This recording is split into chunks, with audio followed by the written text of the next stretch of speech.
media that hadn't been politicized, that was unbiased and reported the truth instead of being a bunch of hate-mongering zealots. I wish all Black lives matter, including mine. These police officers were Black, and they were standing peacefully, silently, as they were being shouted at by white liberals. Now festive, crowded, and peaceful, demonstrators pitching tents and planting gardens this weekend in the newly renamed Capitol Hill Occupied protest. In the woods of Oregon, the final anti-government protesters occupying a federal wildlife refuge have surrendered to the FBI.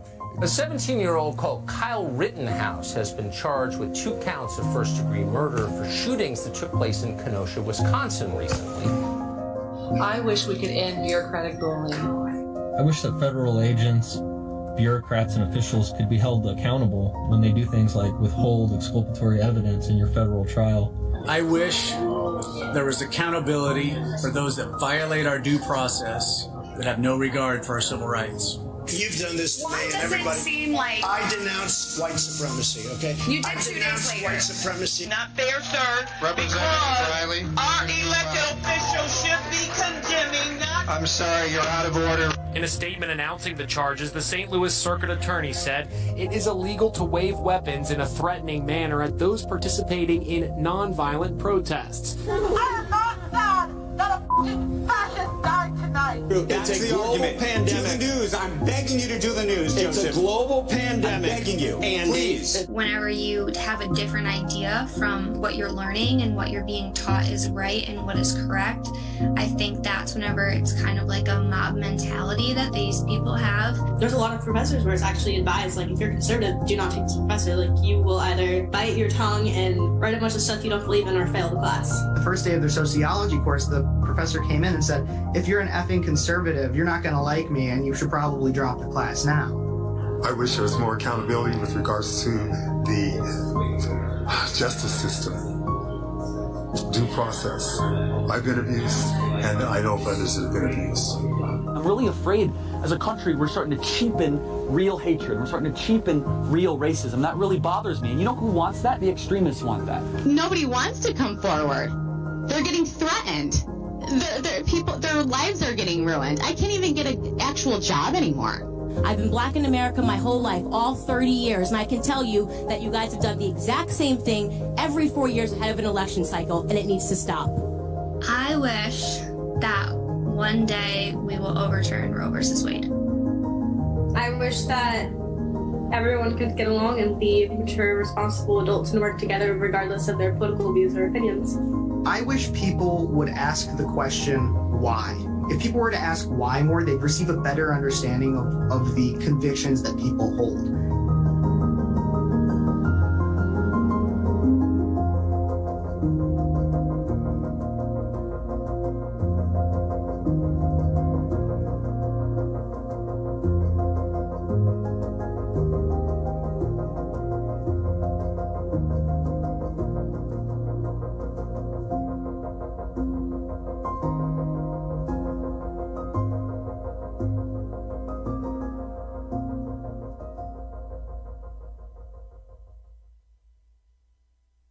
I had done a lot of research and discovered in the practice of abortion, there's a lot of other human rights abuses. Ultimately, Twitter has sided with the abortion industry. I mean, that's what's clear. We believe in the right to life for every human being in the womb and outside of the womb. It's our first human right. It's in the Declaration of Independence.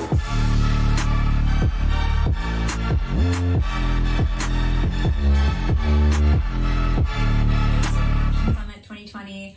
I am so bummed that I'm not with you guys in person today. I'm actually stuck in Northern California due to the latest travel restrictions out of San Francisco, but I am totally with you in spirit, and I'm really excited for what we are doing to map out the future of our movement, not only to hang out and have fun, but to plan for, okay, what does our country look like? How do we make the best and the brightest days ahead of us, and how do we get there? Some of you might know my name is Lila Rose. I am the founder and president of Live Action. We are a global human rights movement dedicated to defending the most vulnerable. So we have the largest digital footprint on the planet for the education of the pro-life movement and to help more people join the pro-life movement. We do investigative reporting and education and advocacy to end abortion and to build a culture of life. Some of you are already familiar and already connected. Thank you.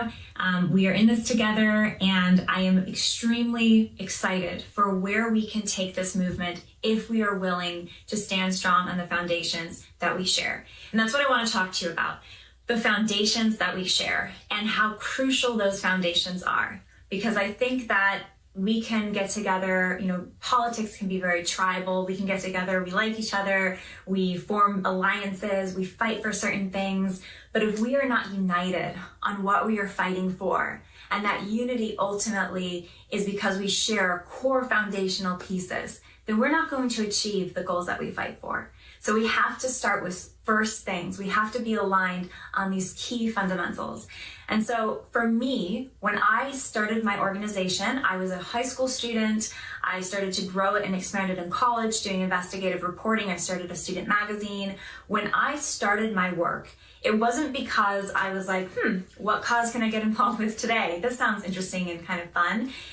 It was because of a series of events that happened in my life and research that I did that helped me realize that this was the greatest human rights crises that our planet faced. And that if we did not resolve this problem and pave a path forward that stopped this slaughter, then we would not have the success or the peace. We would not be able to protect the liberties that we hold so dear in this country. How did I come to see this? Well, first of all, I became aware of what abortion even was. I became aware that it was the destruction of an innocent human being in the womb. And I became aware by simply coming across what the abortion procedure was and seeing what it did to that preborn child. Most people think of this in terms of euphemisms, false words like choice or women's empowerment or reproductive justice. They don't actually think about or acknowledge the dismemberment, the poisoning, the tearing apart of a growing, moving human being. All of them who have beating hearts at just 3.5 weeks, brain waves by just 6 weeks. By the end of the first trimester, most abortions happening between around 8 weeks, 9 weeks. That child already has almost all his or her internal organs, his arms and legs, his or her newly forming little face. There's this lie that's being told that these are not human beings, that they're just a clump of cells. Well, science, believe science. The left often says, believe science. The scientists agree. Embryologists, human biologists all agree when human life begins. It's not a mystery, it's a fact. And it begins at the moment of fertilization, when a mother's egg is fertilized by the father's sperm and a unique individual single-cell embryo is fused together, comes into existence with all of his or her DNA code intact, and he or she just needs time and nourishment to grow, to expand, to develop. Even a toddler, even a newborn are still developing. They look a lot different than an adult. The way that we look, our level of development, the degree of our dependency does not determine or take away our value. When I came to realize that there were over, at the time when I was starting Live Action, 3,000 abortions every single day, the legal and lethal destruction of human lives, I came to understand the history. Decades ago, before you and I were even born, 9 men on the Supreme Court of the United States in 1973, 7 of them, of the 9, decided that abortion, the killing of a child, would somehow be a constitutional right, that it was necessary for women's empowerment. And since then, over 60 million children, boys and girls, have been killed by the violence of abortion. 60 million in the United States. They estimate that in the last 2 decades, globally, the abortion rate could reach 3 billion human lives, people that were created by God for a purpose, destroyed because governments refused to protect them, because lies were told and societies rejected them, because ultimately they were rejected by their own families. And when I learned about this, I thought, this is it. This is the crisis. Because if we do not respect life, if we don't respect the first human right, which is life, for the most vulnerable, what good are all the other human rights? What's the whole point of government? To secure the common defense. What does that mean? Well, obviously there's foreign threats, but it also means the right of me, the right of you to walk down the street and not to be killed, or at least to be protected from being killed, especially killed by an assailant, killed by a murderer who comes to take our life. The government has an interest in ensuring that fundamental human rights are protected, and the first of them is life. You cannot have any other human rights without life. Our Declaration of Independence says this. Our founding fathers understood this. It says that we are endowed by our Creator with certain inalienable rights, and among these are life, liberty, and the pursuit of happiness. Endowed by God with certain inalienable rights, well, life comes first. You cannot have any other human rights without life. That's why this is foundational. And that's why when you deprive the most fundamental right from the most vulnerable member of society, the child, when they're the most dependent, you have injustice at the core of your legal system. You have injustice at the foundations of your society. A democracy does not have the right to decide whether one whole people group lives or dies. That is not the right use of democracy. That is not the right of the law, right of the government to deprive legal protections from a group of people just because they seem inconvenient, just because they're small, just because they're dependent. And so when I realized all of this, I thought, this is it. This has to be the foundation. And you know, when you look at the crises in our country today, a lot of people are concerned about the corruption, the mushrooming of government and its heavy-handedness. I mean, here I am in California in lockdown.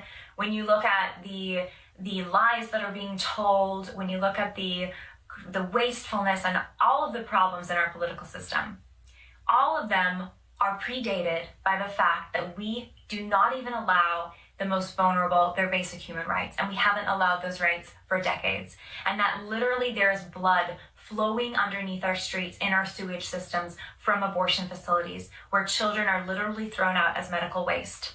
This is the crisis. And until we address this crisis, we cannot solve the other crises, and we cannot build a better future. And so it is so essential that we expose the truth, that we share these truths and we share these realities with others, and that we at minimum begin to spread the truth of what is happening.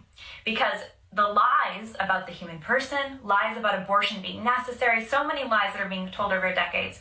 Live Action spends most of its work untangling these lies, are what have a chokehold on this country. The media is lying, politicians are lying, entertainment media is lying, academia is lying. So exposing the truth is essential. I'm going to share with you right now a short video of some of this work being done to expose the truth.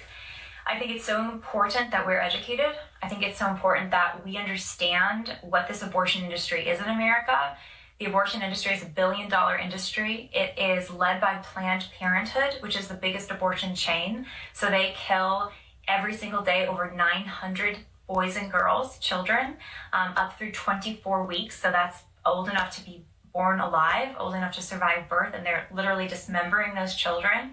They also sell the baby body parts of those children. This has been documented. There was a report that just came out from the National Institute for Health. There was a report of a medical experiment that was done, funded by the National Institute for Health, that is a government entity. And this report used ultimately the bodies of children at 20 weeks old who had been slaughtered. The researchers scalped the children, ripped off their skin and attached it to rodents to create humanized mice in order to do a medical experiment. This kind of atrocity is happening regularly in our sciences. Many of the coronavirus vaccines, not all, but many, were used with aborted baby cell lines, some of them from decades ago, children whose bodies are continually manipulated in labs, in medical experiments. It is all an atrocity, and it's still being funded by the government. The government gives the federal government is giving $1.5 million a day to the abortion industry, to Planned Parenthood. This video is a peek into the late-term abortion industry in America.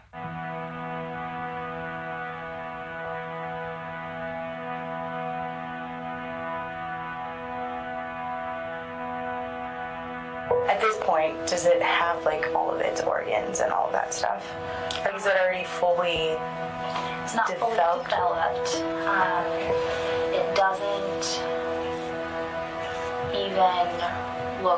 It doesn't even look like a baby yet. It doesn't?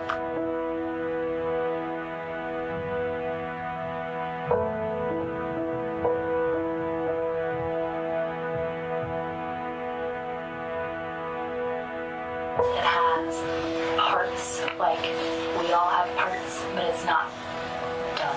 So like, does it have a face or like all of that stuff? Or? Yeah, kind of, yeah.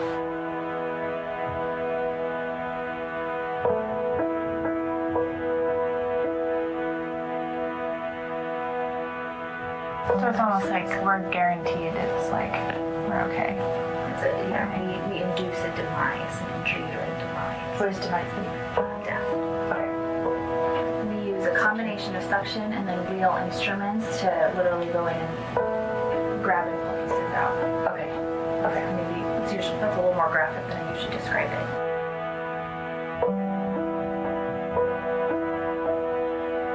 for some reason I'm not able to deliver, you'll be able to get it out. Take it out in pieces. But that at 26 weeks is very, very good. And what do you use to break it up? Just a whole bunch of it. Got a toolkit. Axe, a drill bit, I see. Okay.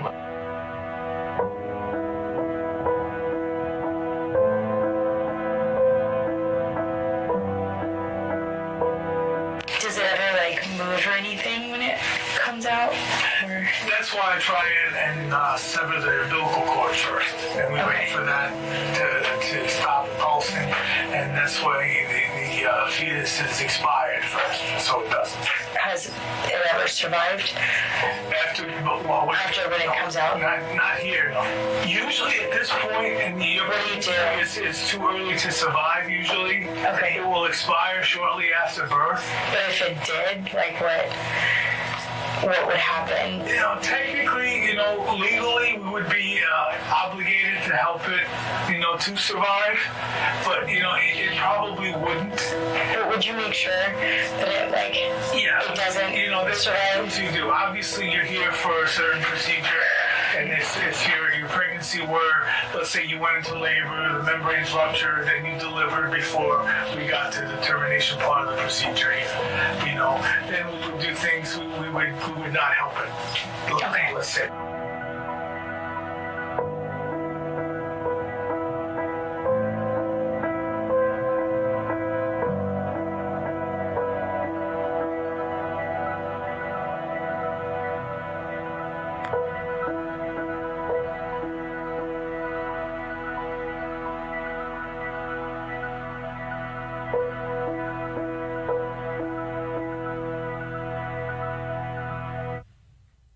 It's heartbreaking to watch, but it is crucial to see because it's what's happening and we can't stop it until we at first are aware of it. The next thing we have to do besides exposing the evil is we have to refuse to compromise. We have to send a message loud and clear. If you are going to be part of our movement, if you are part of our big tent, you cannot accept the killing of children. They are not a token to be traded for another political goal. No. Children have absolute rights and they need to be protected, and our laws must restore legal protections. Our Constitution under the 14th Amendment say that we should be treated equally under the law, that human beings in our country should have equal protection under the law, and that the state should not deprive not just property but life from its citizens. Well, the state has no right to give abortionists license to operate in our communities and to kill children, like the abortionists we just heard on film. Our brave pregnant investigators going undercover, their own babies moving and kicking in their stomachs, and these legal abortionists operating and killing children.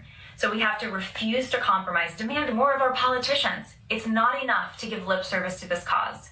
This is not just another cause, another public interest group. We're not just another advocacy organization. No, this is the defining, a foundational element of what it means to even be conservative, of what it means to even be American. And if you're going to represent us in Congress, if you're going to represent us even as a pundit, if you're going to represent us, we cannot compromise the lives of children in the womb. The next key is to serve families. Why do we have the abortion problem? Ultimately, it's more than a political problem. It's a personal problem. It's the breakdown of our families. It's the breakdown of our marriages. Every child who has a mother and a father, they deserve the love of their mother and their father.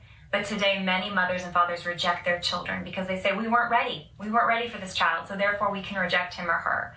We need to change our attitude and our behavior as adults. If we're not ready to be parents, then we should not be having sex. If we're not ready to commit to another person and we're not ready to make that person the mother or the father of our child, then why would we be giving them our body? Why would we be having sex with them? I think that it's a common sense matter, but it's so forgotten in our hypersexualized society because we think that, oh, we have the right to sex on our terms without consequences. But that's not how it works in the real world. And adults are people who recognize what the real world is about. And so I think that even though this might be unpopular to some, we know deep down it's true. And we would not have the crisis of abortion if we instead respected each other and respected marriage and recognized that marriage is good. I think part of the problem is marriage has a lot of baggage in our society. The divorce rate is high. Many people see marriage as just a piece of paper. Why would I get married when you can just divorce anyways? Marriage is designed to be permanent. It's not designed for just change your feelings and leave the person you committed and pledged your life to. When I got married, one of the big things that attracted me to my husband was we shared the same view of marriage, which is that marriage is not something that we get to decide whether or not we're feeling it in the day and we can leave each other, but that it is a sacred promise before God. And as Christians, we even see that our marriage is a sacrament, which means that it's a living witness to Jesus Christ's love for his church. And Jesus Christ does not divorce his church. Jesus Christ does not abandon his church when it becomes difficult or inconvenient, and his church is not to abandon or to leave Jesus Christ. And so when we live out marriage and its love, its fidelity, we create a strong family, a strong place to raise a child. A child first learns about his or her worth. A child first learns about his or her identity, about the world, through the love of their family. So building strong families is essential. What does that mean for us? It means serving families. Maybe we're not married yet. Serve the families in your community. Find out ways to get involved to help families in need. Maybe in the foster care system, you can become a foster advocate. You don't have to actually foster the kids, but you can be advocates for the individual children and help accompanying them throughout the different placements that they go to, the different journeys that they're on. You can get involved to serve low-income families at your church or in your faith community. You can find ways to discover what are the needs in your neighborhood. Maybe find a way to do a diaper drive or to do care, medical resource care, fundraising for your local pregnancy center. Find ways to help local families. When you hear a baby crying on the airplane, or you hear a child acting up in a grocery store, whatever, ask how you can help, or say a prayer for them, or give an encouraging smile to the parent. See children as gifts and the whole purpose of what we're fighting for, instead of seeing them as inconveniences or annoying. Serving families is essential. And then the last thing is to refuse to compromise and instead to fight for the truth.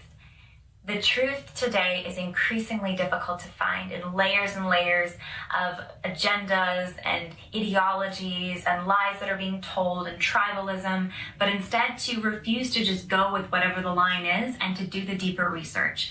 Find out what the reality is. Truth is aligning our minds with reality. That's what truth is. So we don't decide what reality is. We can certainly change reality with our actions or our words, but reality is external to us. It can be what's in our hearts, but a reality is not something that we can decide for other people. Ultimately, reality is something that we are to align our hearts and our minds and our wills to, so that we can live in accordance with reality.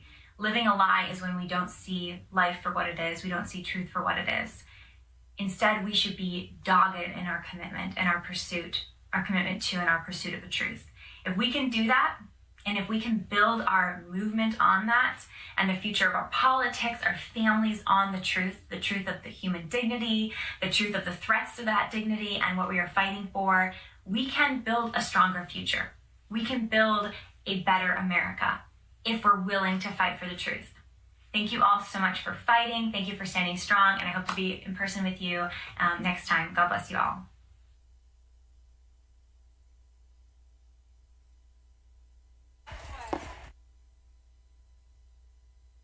Hey, guys. I'm not Ted Cruz, but I have to inform you, the senator's not going to make it. He's stuck in D.C. fighting for our country. I know. We need him there in D.C., so we can get one. We get 10. So if you guys could just take your seats, and then we'll start the next part of the program, okay? Sorry, guys. Thank you.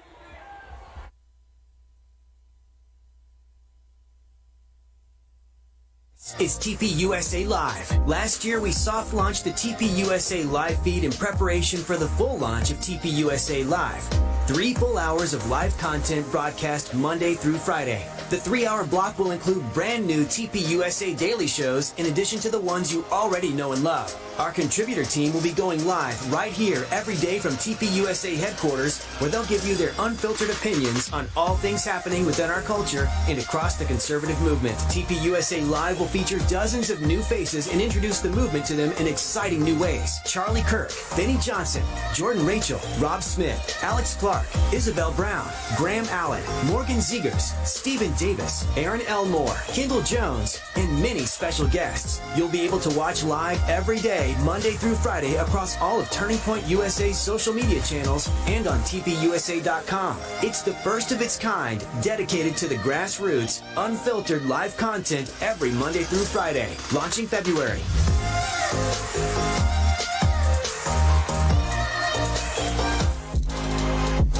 Ladies and gentlemen, please welcome Aaron Elmore, Kendall Jones, and Jordan Rachel.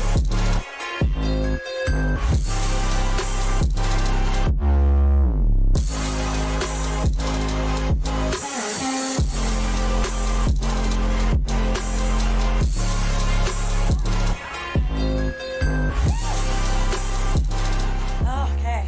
Hi. Hi, guys. How are y'all? Wow. So we're going to talk lots about TPUSA Live, but we hear a lot about science these days, right? They say, trust the science.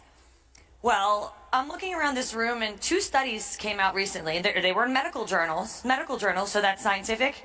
And they said that conservatives are better looking, and I think I would have to agree. yeah. I'm going to call Anthony Fauci about that one, because, yep. So by way of introduction, I'm Aaron Elmore. I'm one of the contributors. I'm Jordan Rachel. And I'm Kendall Jones. And we are the panel of the day. Woo! And a little bit about my bio. I got started in conservative politics, because I was on this reality show. No one watched it, I don't think. It was called The Apprentice. And that's how I got to know the person who was the greatest 45th president of the United States. Woo! And I've now gone on to work with Turning Point USA, and I've been featured on Fox News, Fox Business, Fox Nation, One America News, Newsmax, and sometimes they would even put me on fake news CNN, sorry. That's right, they stink. And I'm gonna turn it over to the beautiful Jordan.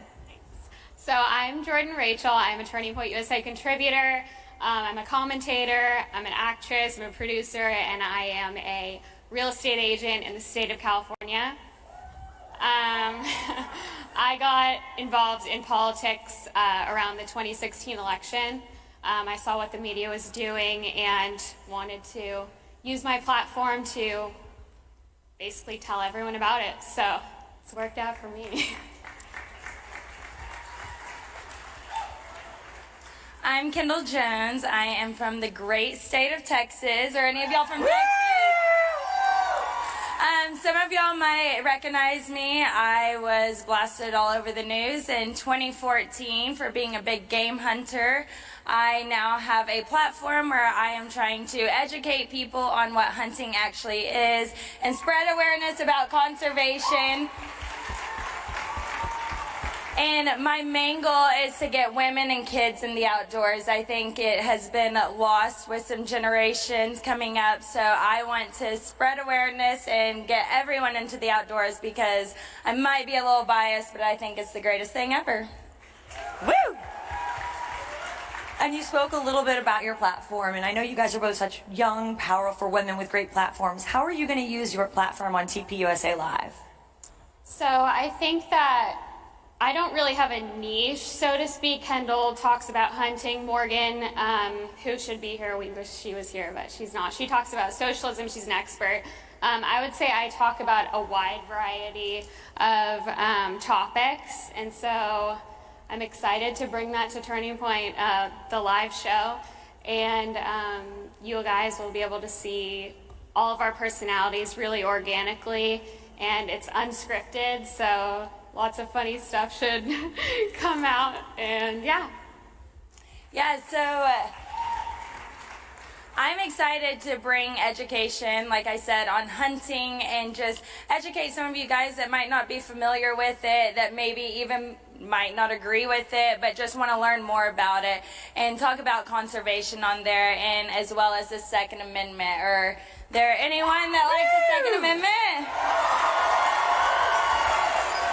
And I am a true believer, once you give up any of your liberties, any of your rights, you're never going to get them back. So I'm going to fight to save our Second Amendment because I truly think it's important. Yes. Kendall, I say that the Constitution is not a vending machine. So the left, they want to go and complain that we are violating their First Amendment right. Then guess what? We get to keep our Second Amendment right. Yes. You can't pick and choose which amendments you want to keep. That's right. They're there for a reason. We're going to keep them all. And my platform is also a little different. So I am an attorney. So there are so many legal issues that intersect with politics, especially now with the Supreme Court. People ask what's going on and how are these cases going to transpire. Those are some issues I can break down and really help make understandable because they can be so complicated. And also I know religion is a big component of what we all do. It's a foundation of our country and our fabric of our nation, and I am Jewish, and I think Israel is such an important part. Thank you. It's such an important part of what Turning Point does and being supportive of Israel, and those are going to be issues that I try to talk about as much as I can. So I think we're going to lighten it up a little bit. I have a few questions for my girls over here. Is it true, Kendall, that you are an inventor? I might be a little bit of an inventor. We talked about it backstage. I think I was an inventee of the cancel culture because I think that I was one of a cancel culture victim before it was like even a thing. Now it's like popular and everyone's getting canceled. But back in 2014, you made it cool. Yeah, it's like cool to be canceled now, I guess. But back in 2014, y'all may remember me. I went to Texas Tech University. Guns up. I was a cheerleader for the university, and I went over on a hunting safari to South Africa, and the fake news, the anti-hunters, the animal activists got a hold of my photos, kind of blasted it all over the internet. It got picked up by every major news network. I was on the cover of Germany's biggest newspaper as the babyface killer. I got death threats, I got hate mail, I got all sorts of things. So yeah, I guess I was an OG cancel culture victim, but I did not let that stop me. I know my why. I kept fighting. What they want to do is they want to silence you, and I think if you truly believe in something and you have a why and just put your voice out there and educate people on it and don't back down, because that's what they want to do. They want to try and just scare you to silence. So wait, they were calling you the babyface killer? The babyface killer. So, I mean, I got a new nickname, I guess. Wow. And Jordan, you have such a powerful social media presence. You have been retweeted and regrammed by all the biggest names in the business, including Donald Trump Jr. I think you have 250,000 Twitter followers. How did you get to be this social media queen at your young age? So I think consistency is really key with any social media presence. I've been doing this for 3 or 4 years now. And I think that I started on Twitter, and I think Twitter is sort of its own character. So I try and keep my statements very short and sweet and to the point and funny. I really channel like the funny aspect of getting political messages out there. And so I think that's very effective, and it's easily digestible by a wide variety of people. And so I just have been keeping that up, and I think just being on there for so many years, people recognize your name, your face, your profile picture, and so when you go to like events like this, you meet people and they recognize you, and yeah. Amazing. And Kendall, I got another question for you. You have met the 45th President of the United States. How did that go?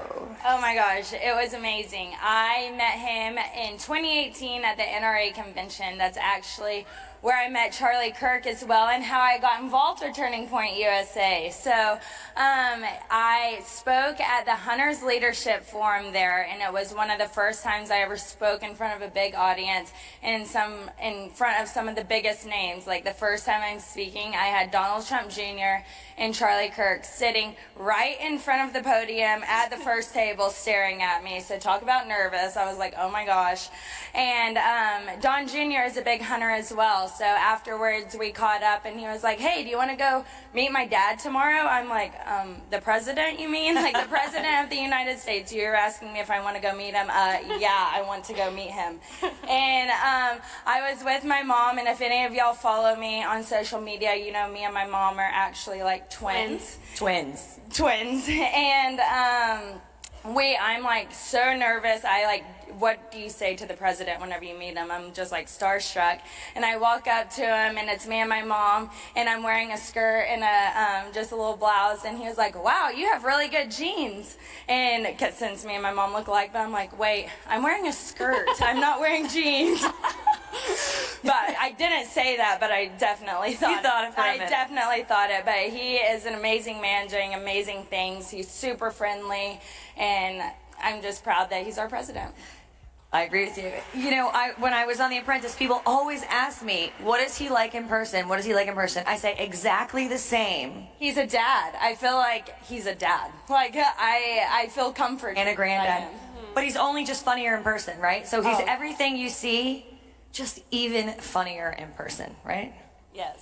So Jordan, you are a beautiful actress and a realtor, and you do great work. You live in California, California. I know. Well, not booing her, we're just booing Gavin Newsom. Yeah. He's busy at the French Laundry. Recall Gavin. Isn't that what they're trying to do? I guess dinner parties or something. Yeah, he's at the French Laundry. Anyway, so being an actress, we know that everyone in Hollywood is as far left as you could possibly be. Have you experienced, you know, blowback for being a conservative or any of your other actress friends? What is your experience in that industry, or what have you heard? What is the lifestyle for a conservative in that business? So I was going to the University of Arizona, and I was casted as the lead in a Sony Pictures movie. I actually didn't even audition for it. So directors kind of have like a face to the kind of character that they want. So like if you look like who they want on their movie, then they'll cast you. That's kind of a secret, but I just gave it away. Okay. So I was casted as the lead, so I was in that movie, and then I was in the next one, and I was in the next one, because I'm the same character. So I've gotten roles from that movie, so I'm not actively going to audition for parts. So I call myself like an outlier in the industry. But I do have friends that go to auditions and they can't come out and talk about being a conservative, even though they are, because like when you go to auditions, they look you up and they obviously see like what you're posting. So yeah, I haven't personally, and I'm like with my cast members, I'm very close with my cast members. They know I'm not insane. They know I'm nice. I actually really like to prove the left wrong. So they have this like connotation with conservatives that like we don't listen to anything they have to say. We're like, it's like a wall. So I actually love to listen to what they have to say and like engage in conversation with them. I think that's very important for our country. So I haven't personally received any backlash in the industry because I'm not like the typical actress, but my friends have, and I know a lot of big-time actors and actresses who actually are conservative, and I've seen them act a certain way, like the big-time like Emmys and Oscars, like booing the president and stuff when they actually don't believe it, but they do it to save face. So that's Can you tell us any secret? You can't say it. No. Mark Wahlberg is conservative, true or false? True. True. Yeah. Woo, there's For one. sure true. And Matthew McConaughey, right?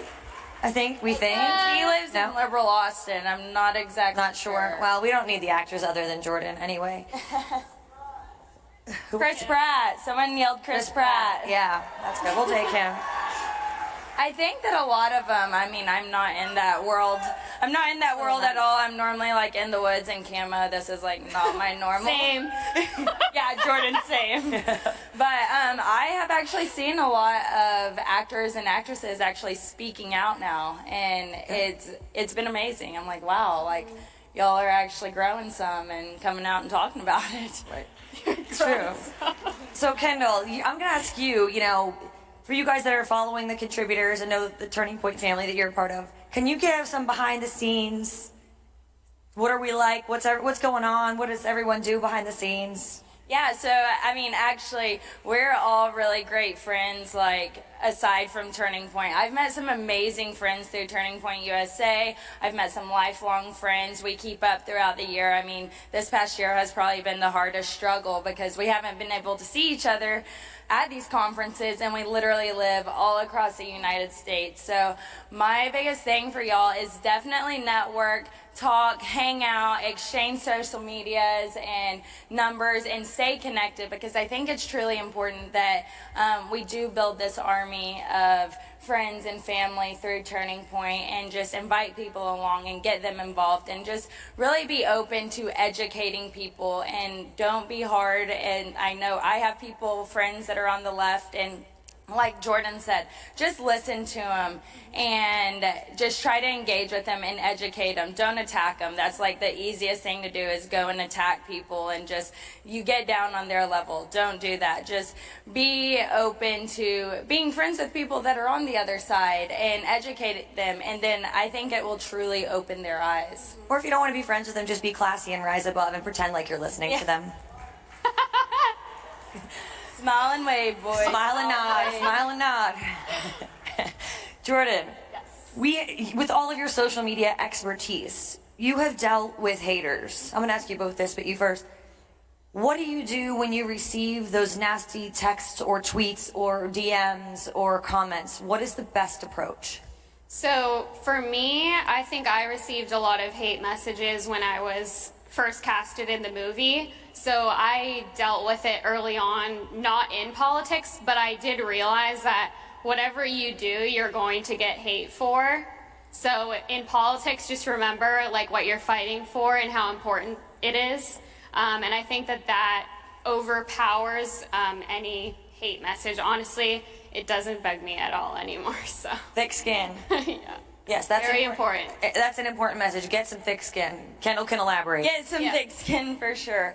Yeah, I get hate still every single day, just especially whenever I go on my hunting trips. People don't care to get educated and learn about what hunting is, so they're very quickly to judge. I'll tell y'all, one of the worst messages I ever got was, "Hi Kendall, my name is so-and-so. I'm coming to Texas. I will find you. I will rip off each of your limbs one by one, rape you and torture you and cause you the most painful death." And whenever you receive that, you're like, well, what do you do? But just don't let it get you down. Keep fighting for what you believe in. My biggest thing is have your why. Why are you doing what you're doing? Know your purpose, know what you're doing, get educated on any subject that you're doing. Of course, mine is hunting, so I just want to go out there and spread awareness on what it is, and just be open to conversation. Like I said, don't be quick to judge and just nail them back. If it's someone that doesn't care to get educated, honestly, block and delete them. Like, block and delete. Block and delete. I do that all the time. But if it's someone that's probably being a little bit nasty, but you're like, okay, I might be able to change their mind, go back at them with facts and tell them why you're doing it. And at the end of the day, we live in America. We can still agree to disagree. Like, I think a lot of people have forgotten that. But it's okay to agree to disagree. That's a good point. Well, ladies, I think we should finish up with one more point on TPUSA Live. So you guys are going to have to tune in and watch. It's launching in February. Yes. I can't wait to be in Phoenix every single day. Yes. We're going to be in Phoenix. You're going to be connecting with us. It's going to be very personal. Yeah, they're hosting a 3-hour live show every single day, Monday through Friday. I'm super excited to be in Phoenix a lot, doing a live show, getting better on camera, and just talking about things that y'all actually want to know about. Like, instead of things that you're like, okay, we hear this all the time. So y'all make sure you write in, message us, tell us what it is y'all want to hear about, and we would love to do it. Yeah. And on all of our contributor pages, there are comment sections. Yeah. We are commenting all day long. So come on, throw a question to us. We will, and it will be us responding. So send us your questions, comment on our stuff. We're writing and making video blogs and doing things every single day so we can all have a great relationship together and grow together as a nation and grow together as conservatives who actually care about the Constitution, care about America, care about our future. So we're all so proud of you for being here and being such patriots and being so fearless. So thank all of you for being here. Yes. Give yourselves a round of applause. And any closing thoughts, ladies? I'm just excited to be here. If y'all see us out and about, y'all want to come up and pick our brains, get a picture, just chat with us, make sure you come by and say hi. Thank you, guys. Thank y'all.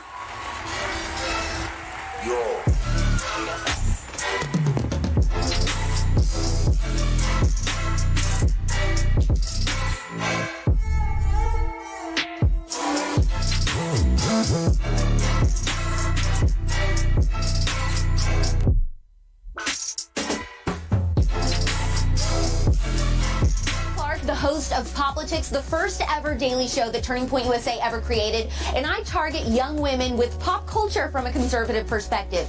To support shows like mine, please go to tpusa.com/donate.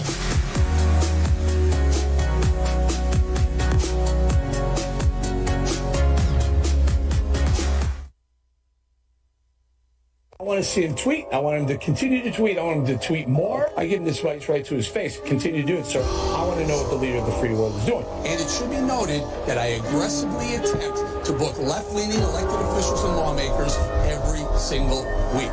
But they seem to always have a scheduling conflict.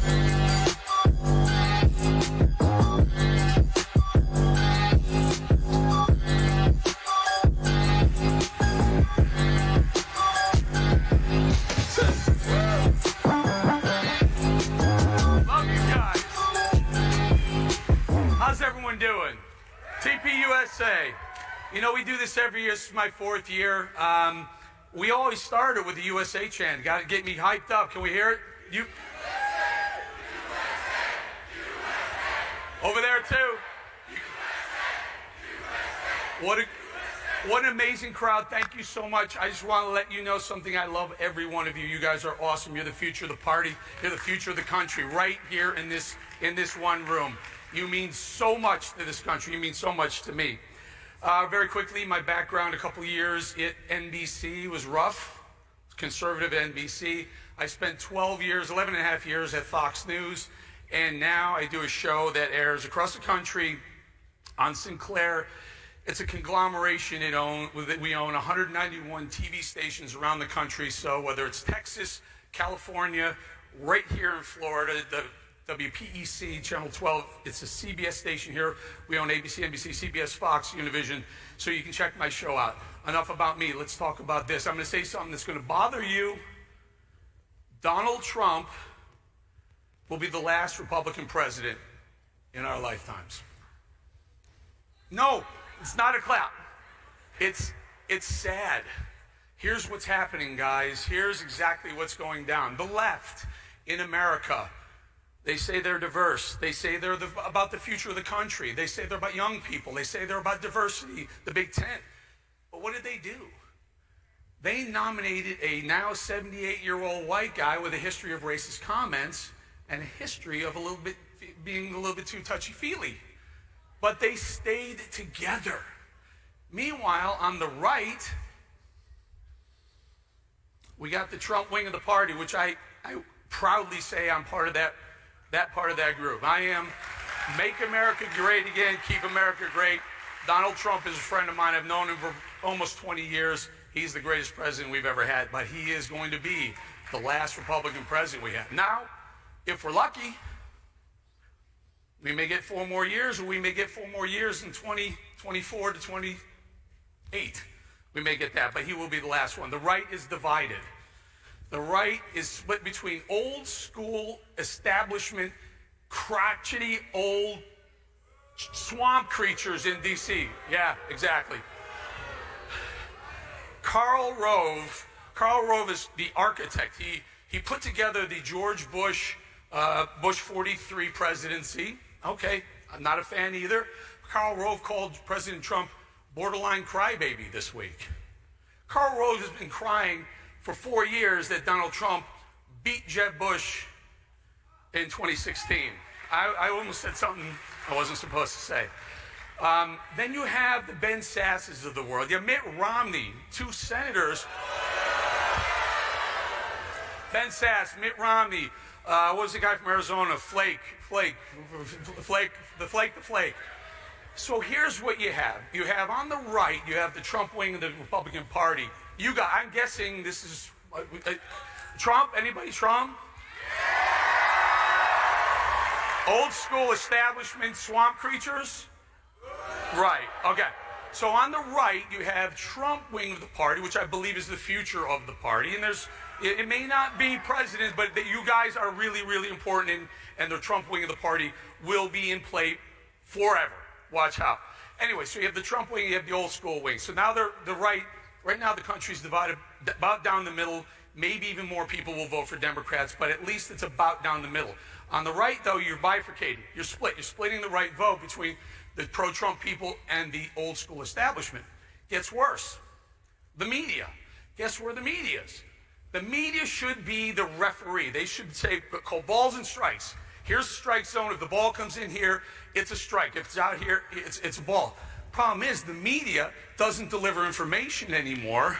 They deliver propaganda.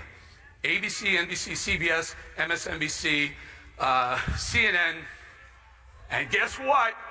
Fox News declared Biden winning Arizona on election night. I'll say it again. I get in trouble when I say it. The left says, I don't know what I'm talking about. There are people still waiting to vote in Arizona when Fox News called that race for Joe Biden. Make a long story short, here's what you have. You have a bifurcated right, your team, right? You want to win, but your team's split.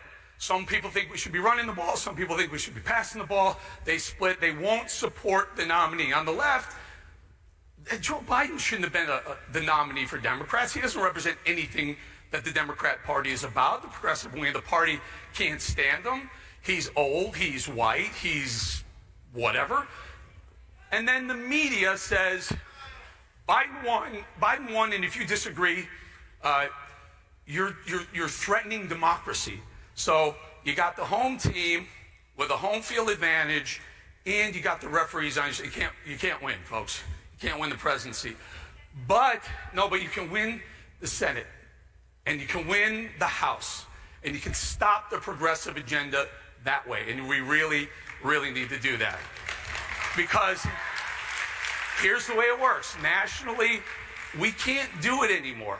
They have too many votes. They got 80 million votes this time. I mean, you have California, you have New York, you've got Illinois, and now you're getting states like Arizona and Colorado. On the national level, it's going to be very difficult to win a presidency going forward. But you can stop the agenda by winning the House and winning the Senate. That means all you guys who are out here, you got to vote.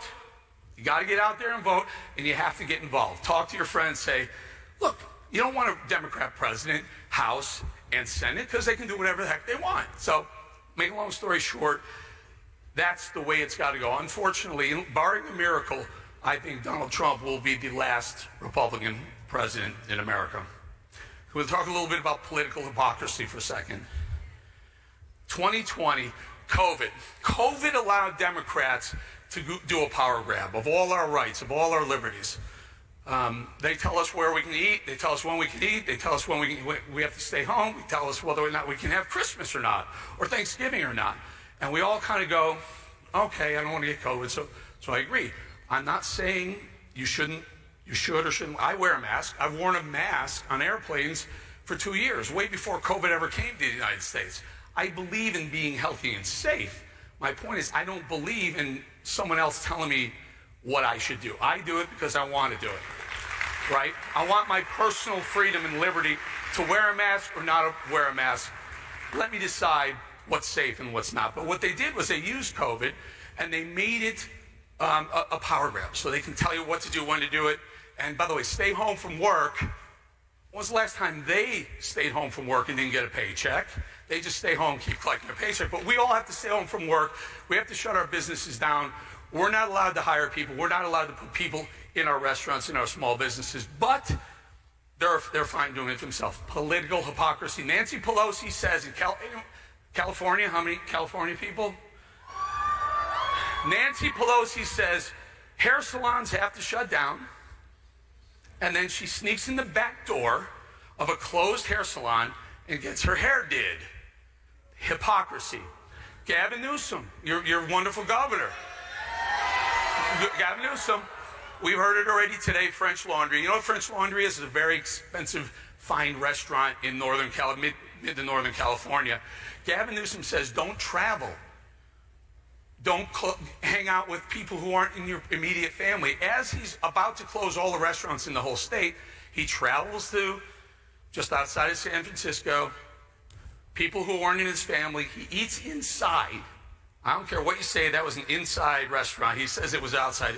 It wasn't. $450 a meal per plate. So that was Gavin. And the next day, San Francisco mayor says, wow, that French Laundry place looked great. London Breed, she showed up the next day. Did the same thing. She went there. Mayor of Austin, Texas, Steve Adler. Austin, very liberal. Steve Adler says, don't travel during Thanksgiving. Yeah, that right there. Don't travel during Thanksgiving. As he finishes that video, he gets on a private jet, flies to Cabo, and hangs out with his family in Cabo San Lucas. The mayor of Denver videotapes a message, don't travel, don't hang out with people who you don't know. He literally gets on 30 minutes later, gets on one of two airplanes, takes him to Mississippi to hang out. I think his daughter had some friends over, and he spent Thanksgiving with her. My point is, politics is hypocrisy. The Democrats are political hypocrites. COVID gave them the opportunity to steal our liberties. We don't go to work. We lose our jobs. We lose our livelihoods. And they don't lose a thing. They don't lose a thing. Before we do some Q&A with the group, I think they're going to have some microphones, or there's a place to line up somewhere. Quick story, about 10 days ago, I get home from dinner. I put on a football game. I'm sitting there dozing off. Phone rings at the White House. President wants to speak to you. Let me give you a little history. I've known Trump for about 20 years. I'll occasionally get a call from him. But this is 10 days ago, and we're right in the middle of this, right? He's fighting for his political life. And I just wanted to just have a chat with him. He says, Eric, I just want you to know, I'm not giving up. I'm not quitting. I was like, great. Don't quit, sir. Don't quit. But I'll also let you know, because I'm honest, true, this is just my feeling. They've got it. The left took it. They stole it. But they've got it, guys. In my opinion, they've got it. So I said, Mr. President, I agree with you. I think you have 74 million people who love you, who want to see you fight for this. I said, but whatever you do, understand that on January 21st, 21, you will be the biggest name and the most important person in the history of media and politics in America ever. And we had a nice conversation that way. All I'm trying to say is, Trump may not be president, he may not be in the White House on January 21st, 21. I don't want you to be disappointed about that. He will be the person that the left, that the right, the establishment Republicans, the Mitt Romneys, the Ben Sasses, if they ever want to go anywhere on a national level, not a state level, or anyone else, they have to go through Mar-a-Lago, I assume, wherever Donald Trump is going to be. He will be the kingmaker going forward. So I'm going to leave you with a thought. Don't worry. The presidency tends to be a figurehead. What really matters in America, in politics, in life, are the other offices, are the senators, the House of Representatives. The state legislatures are super, super important, and you guys can all get involved in that. Start now. Go forward. I can see future senators and representatives in this audience. Maybe a president. Perhaps. Can we do a couple questions? So my voice is slowly coming back, so please be with me. America is a country of precedents. We learn deeply and richly from our past, and we use it to move forward. If, on January 6th, we pull off one of the biggest wins of our lifetime and throw out those fraudulent ballots, what precedent does that set for future generations for January 6th? That's a good question. Here's, again, and what's your name? Parker, Texas? Yeah. I don't see how it happens. The Supreme Court had the opportunity to do this prior. I wish they had done it. Donald Trump placed three 3 members on that court. They have 6 conservative members on the Supreme Court. I wish they had done it before. Maybe it happens. I just have to be true to you and be honest and not cater to an applause line. I just don't see it happening. I just don't see it. Yeah. Okay, thank you. That's all. Okay, good. Merry Christmas to you too. Tell me your name and where you're from too while you're at it. My name is Trent Goldsmith. I'm from Detroit, Michigan. You said Trump would be the last Republican president, and again that took me by surprise. I'm just wondering what your thoughts are with the future of the Republican Party with people like Madison Cawthorn, Matt Gaetz taking over. They're young, fiery conservatives. Great question. Great people too. Madison's awesome dude. You know, he took Chief of Staff Meadows' his seat, and at first he wasn't a pro-Trump guy, but I think he became, and just thrilled to have him. Madison. Matt Gaetz is a future star of the party, a current and future star of the party, no doubt. Again, I believe, and think about this. This is why the Georgia runoff is so important, because, you know, right now the Democrats have the House. They will likely have the presidency. If they get the Senate too, there are things that they can do easily push forward. Number one, they can pack the court, Supreme Court. They do that first, because what you do next, you don't want the Supreme Court to say no. First, you pack the court with Democrats, and then you go, we want D.C. to be a state. There are 2 Democrat senators right there. I work in D.C. every week. I live in South Carolina, God's country. I fly to D.C. every week, and it's like I'm in hell. I'm in another country. I just can't stand it. So D.C., wildly liberal. They hate everything about conservatives. So they'll go, D.C. is a state, Puerto Rico is a state. That's 4 senators. I mean, as it is, you're lucky to have the Senate balance of power by 1 or 2. They'll jump it that way. And then they'll also have some way to have people who come across the country illegally eventually to get citizenship and vote. It's over. It's over for conservatives on the presidential level, because they'll all go to California, or they'll all go to New York or Chicago, or, you know, all the liberal bastions. And that means states like Ohio will matter, Florida will matter, Arizona still matters, you know, all the swing states, North Carolina, I'm in South Carolina. I'm scared to death about North Carolina. That was typically a Republican, a red state. It's not red anymore. It's purple. Are you North Carolina? Yeah, well, yeah, Cooper, I get it, but the good news is, the individual states, with the exception of New York, California, Illinois, and others, you can still win. You can still win on the state level. You can still win and work your way up and retain power. That's where the Republican Party and the conservative wing of the Republican Party will come into play. You're going to matter because they can't win without your vote. And they'll have to come through you. They'll have to go through Trump. But I'm telling you, this group right here, you're politically active. You're young people. Everyone wants your eyeballs. Everyone in media wants it. Everyone in social media wants it. Everyone in politics wants it. You guys are the future of the party, and you can be kingmakers yourselves. Who's next? My name is Andrew Escaday. I'm from Shreveport, Louisiana. Louisiana? Yeah. So my question was, obviously you worked for Fox News for a while, and you went and do your own thing.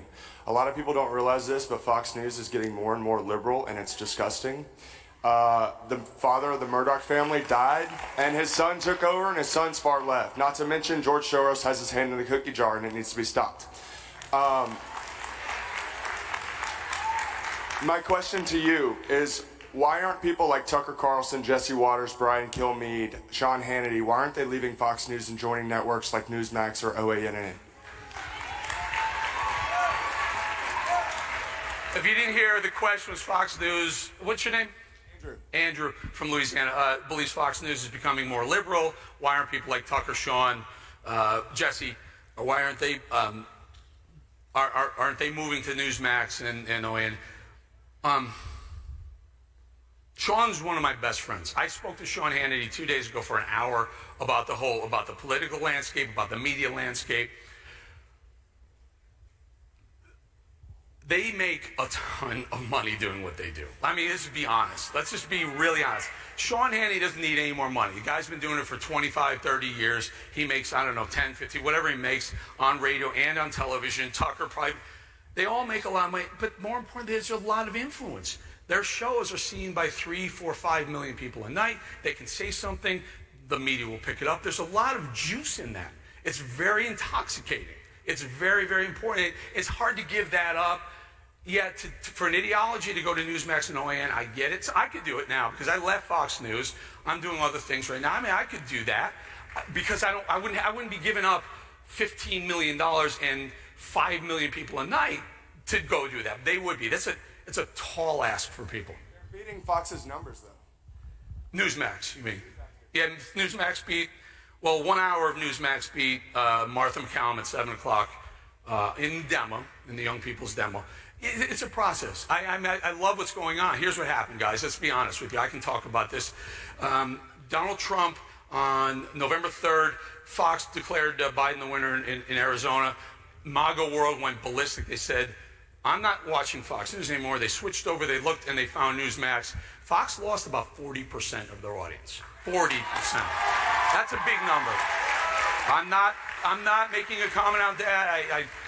I left there. I have no whatever.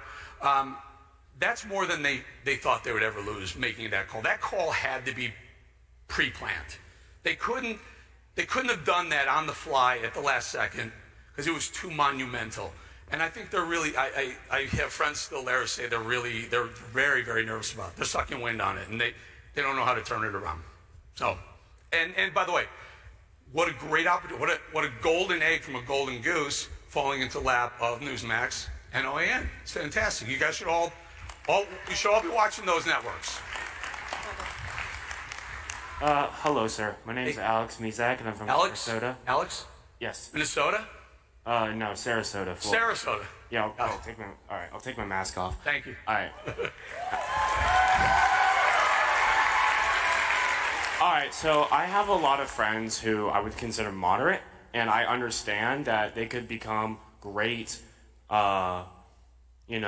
conservatives, and most of them, they are they're pro 2A. So what should I show them so they can fully commit to conservatism and see what we really are and what we truly believe? I think the best way to do the question is what can you show a moderate to bring them over to the right? Show them why it's important, why the Second Amendment is important. Just have them listen to anything that comes out of the squad's mouth, Ilhan Omar, AOC's mouth, Ayanna Pressley, and Rashida Tlaib. Everything they say is communist. I mean, it's socialism. Communism is a more extreme form of socialism, but everything they're talking about is redistribution of wealth. That is the definition of communism. Here, you want to do something? Here's a fun one. Have them read George Orwell, 1984. Just have them read that and say, doesn't that sound and feel like what's going on right here, right now? Is this what the Democrats really want? And I think they may actually understand the difference between the right and the left in that scenario. Hello, I'm Jacob. Buy more ammo. Yeah, buy ammo. If you can find it, it's sold out everywhere. Go ahead, sir. I'm sorry. Hi, I'm Jacob, and I'm from Lake Worth, Florida, which is about probably 6 miles from here. My question is that since the demise of the Republican Party in the past 4 years with Trump becoming president, can we promise your support for maybe a new starting of a party like the Conservative Party or the Patriot Party? The question is, would I support a new party, a third party? Of course I would. I can't stand the establishment. I hate the old school GOP. It's dead to me. They're dead to me. The new Republican Party, and Trump ushered it in. He had the guts to step up and say, forget them, I'll take care of this, I got this. I'm all for that. I'm on board. Of course I support that. You name it. You tell me where to show up. I'll do it. No problem. I'm out of time, but can we do another one? We good? Yeah, we're still going. Okay, we can go. You let me know when it's time. We will. Okay. Hi there, Mr. Bolling. My name's Jack Uribe from Huntington Beach, Orange County, California. My question for you is sort of a follow-up to the last question and one that came a couple questions before that. So if we are to, be it reunite the Republican Party, or if we are going to establish a new Patriot Party, or whatever you want to call it, MAGA Party, whatever we want to call it, how do we, those of us, be it those of us in this room or those who might be watching this convention online, or any conservative who believes what we believe in America, how do we mobilize that endeavor in a way that, A, overshadows the establishment Republican Party? I think, so what's the next steps, probably? Patriot Party, MAGA Party, call it whatever you want. I think right here Charlie's doing one important work here. I'm on the board here, the advisory board of TPUSA. I think they're doing great things here.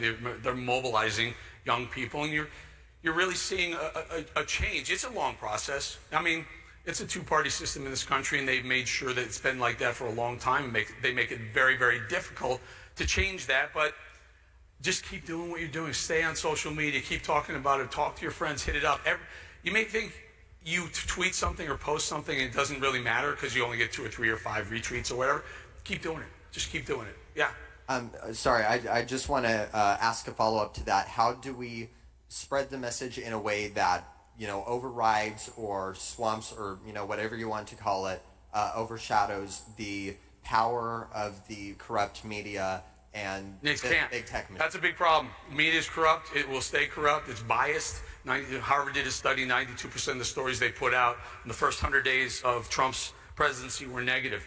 The same number of days in Obama's, like 40% were negative. They're corrupt. They lean hard left. Here's how it plays out.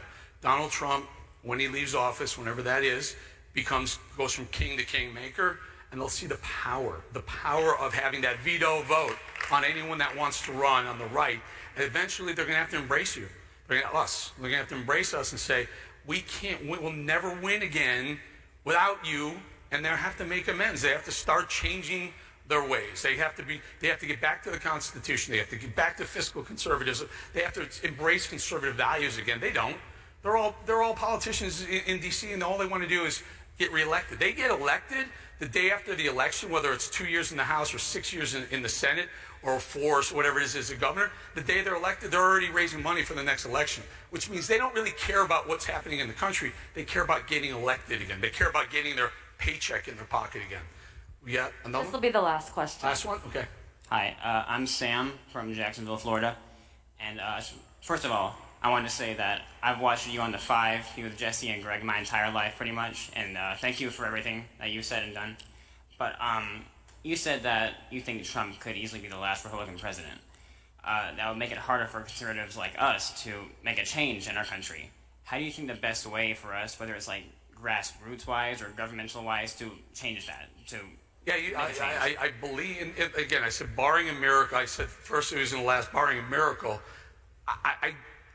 I think that ship has sailed. I think the way to do it is, like I said, run for state senate, run for state representative, run for the House of Representatives, get involved in politics, get involved in debates and discussion in towns.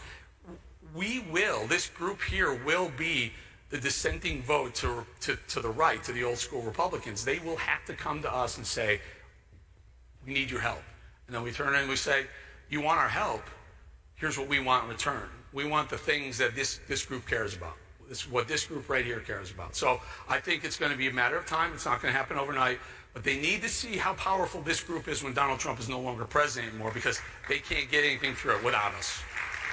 Guys, thank you so much. I appreciate it again. I love you all. I'll see you next year. Yes, sir.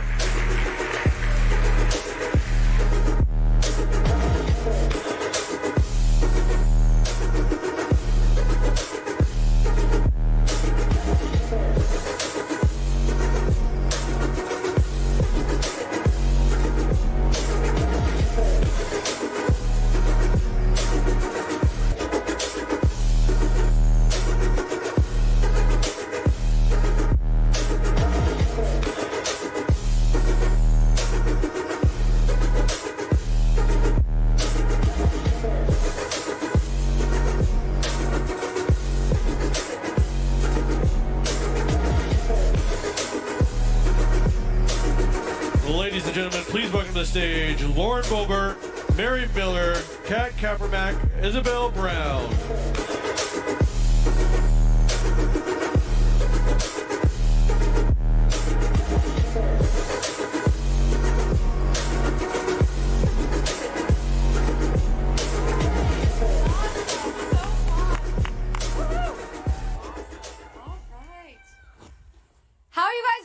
going. Let's bring the energy up a little bit, yeah?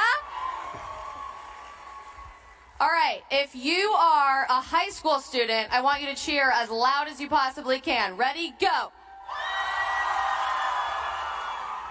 Awesome, I love hearing that. How about our college students in the audience? Let's hear it.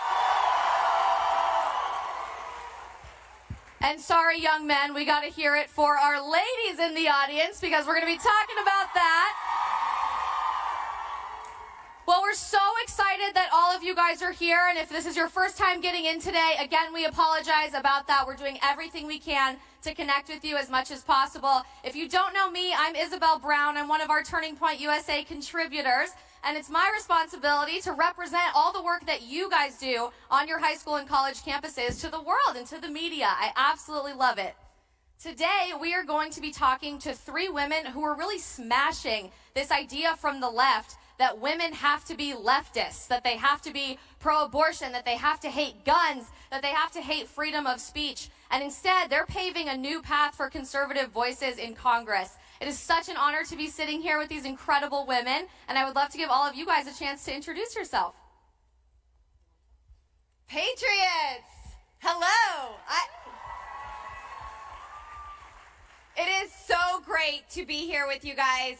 This has been an extraordinary weekend, and your energy is incredible. Do not lose this passion. I can tell you, you can have all the policy experience in the world, but without passion, without a desire to want to keep America the greatest, most exceptional country in this world, you won't get it done. Now, I'm not a politician. I was fed up with politicians. I'm a mom. I have 4 boys. I am raising my 4 boys to be men. I am raising my 4 boys to love America. And as a mom, I was concerned about their future. I was concerned about the country that I'll be sending them out into. There's been 4 women that we've been hearing a lot from the past 2 years. And us moms, us women, we've been watching. And I think a lot of us stood up and said, they don't represent me. They do not represent the country I'm raising my children to send out into. So this is me doing my part. I'm the first woman, the first mom to serve the people of Colorado's 3rd Congressional District. We're from Colorado. Let's hear it extra loud. Our Colorado people, yeah. Okay. And I refuse to send my boys into AOC's socialist nation.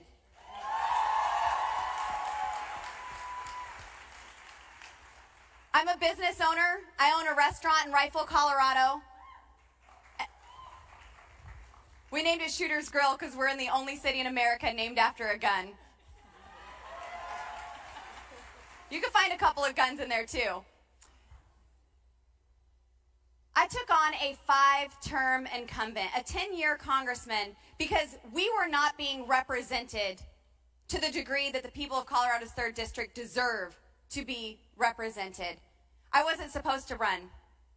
I didn't have the qualifications that they expected. I didn't have the money. I didn't have the name recognition. But like I mentioned before, I had the passion. So we took on that 5-term incumbent and won by 10 points in the primary. And we went on. It was exciting. We went on to defeat a far left, hide in the basement, job-killing socialist in the general election. And now I'm going to Washington, D.C. to make sure these socialists do not succeed in their efforts.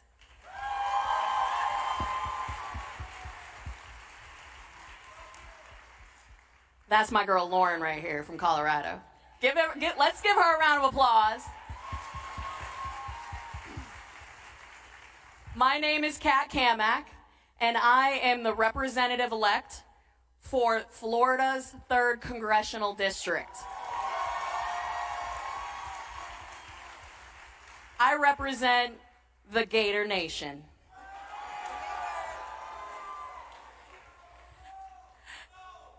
Y'all know what this is, right? That's a first down, Gators. And I just have to say, even though I represent the Gator Nation, I do represent all of Florida. And as the youngest Republican woman in the country, I represent all millennials and Gen Zs.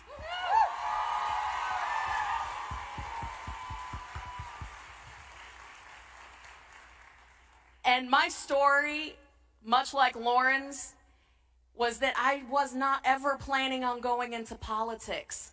In fact, I grew up the daughter of a single mother, working class family, in Colorado, in a construction industry. There's lots of Colorado girls up here. There are, yeah. And we had a small cattle ranch. But 9 years ago, because of an Obama-era housing program, that's right, my family lost our cattle ranch. And we found ourselves homeless. And when you are living in your car, when you're living in an extended stay motel and paying for gas with nickels and dimes and quarters, which gas attendants really appreciate, by the way, when you are at the bottom, you get pissed. And you start looking around at why you're in that situation. And as I started getting more information about this program and Obama and his cronies, I found out that they had put together a multi-million-dollar plan to support big banks and force everyday Americans out of their homes. So, in 2012, I got upset. And I moved across country to work for a guy named Ted Yoho. And we took out a 24-year incumbent who had done nothing. And with 829 votes, we went to Washington, D.C., and I became the youngest chief of staff on Capitol Hill.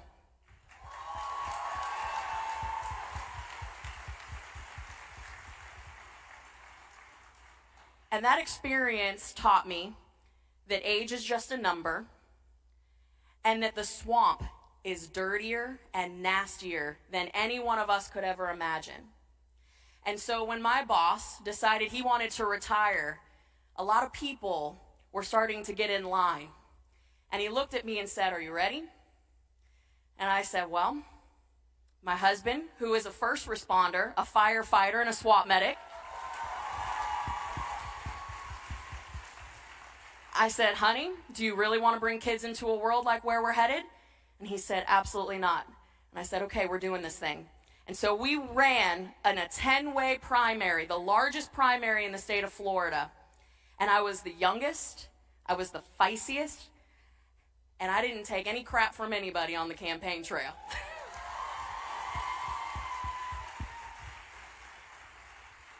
And the message today is that lines are meant for amusement parks and coffee shops. They are not meant for you to wait in line as you work towards your career. When you see an opportunity, you take it. Every time. And as the youngest Republican woman in the country, it is my job for the next 2 years to find my replacement.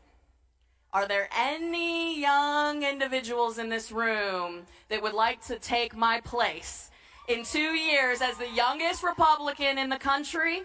In the country, anybody? I only see a few hands. Handful of you. Okay, I see a few. All right, so I'm gonna need y'all's help. We have got to step up to the plate, and that is why we're here today. So thank you guys so much for being involved. Thank you for being engaged, and go Gators. Hi, my name is Mary Miller. I'm from the Illinois 15. This is not Chicago. We're central and downstate. We're the productive district in Illinois. My district's almost 15,000 square miles of productive, salt-of-the-earth people, agriculture, coal, oil, and manufacturing. And I'm the mother, I'm a farmer, educator, mother of 7 conservatives, committed conservatives. Yeah, woo! But get this, grandma to 17. And yeah. You know, our children are the greatest resource of our nation. And this is a pivotal point in our country. I'm running because I want the next generations, my children and grandchildren, and your children and grandchildren to have access to all the same great opportunities that we've had to pursue the American dream. And so as a farmer, educator, mother, grandma, I'm also an unlikely congresswoman except for 2 people. Number 1, our courageous president, Donald J. Trump. He hasn't, yes, he's the one that we can thank for the great win that we've had in the House, inspiring this freshman class from diverse backgrounds to get off the sidelines and go run for office. And I hope that we're going to be like him, authentic, courageous, and not squishy. We're going to stand for the platform that we say that we espouse. And the second person that influenced me to run was Bill Montgomery. Bill's the one that discovered Charlie Kirk and helped him get started with Turning Point USA. Yeah. So when Bill was encouraging me to run, I said to him, well, I'm not a politician and I'm not a lawyer. And he said, Mary, we need you. He's a soft-spoken man, but he said it with emphasis. He said, you represent the family. The family is foundational to the stability of our country. And I also represent small business and agriculture, which is foundational to the well-being of our economy. So over the years with my children, my prayer daily had been, God, please show us the opportunities to overcome evil with good. So when I go to DC, my mission is the same. And I want to encourage you to be faithful with the opportunities that are in front of you. I don't diminish rocking the baby or having my gumboots on, helping my husband on the farm. It's whatever is in front of you is what's important. And I want to encourage you to be faithful. Thank you.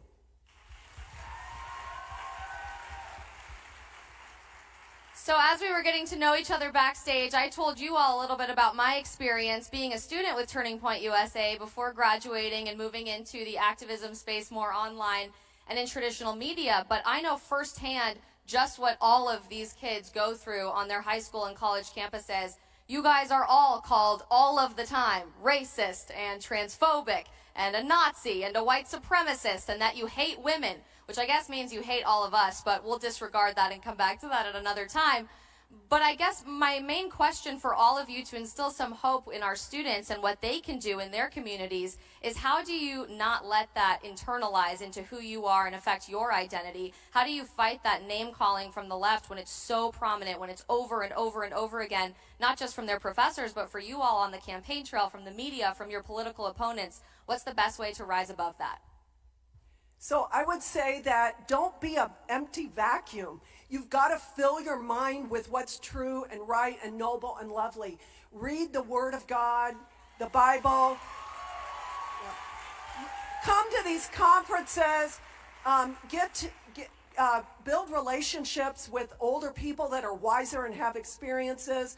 Listen to the podcasts that are offered, Michael Knowles, Charlie Kirk. There's so many things, but fill your mind first what's right, and you won't be empty, and you'll be able to recognize a lie when you hear it.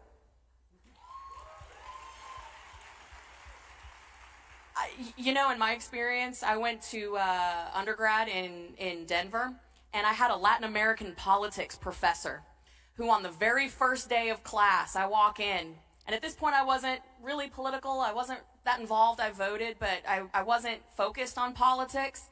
And I walk in, I sit down, and she says, white Republican men are the reason that the world is on fire.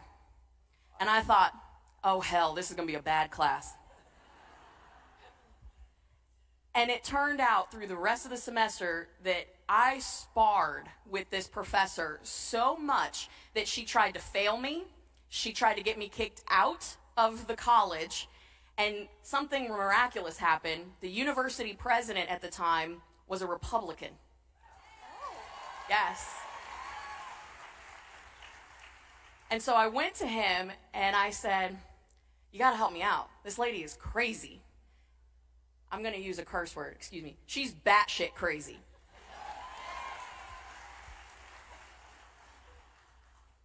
And we worked it out, but it was a lesson in the hypocrisy of higher education, that they will do everything they can to silence you, to give an edge to people that write their papers with a liberal slant.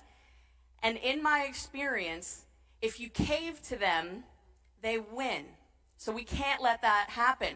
So what I'm going to be doing is proposing legislation that ties federal funding to higher education, and they have to prove that they have an equal number of Republicans, independents, and Democrat tenured professors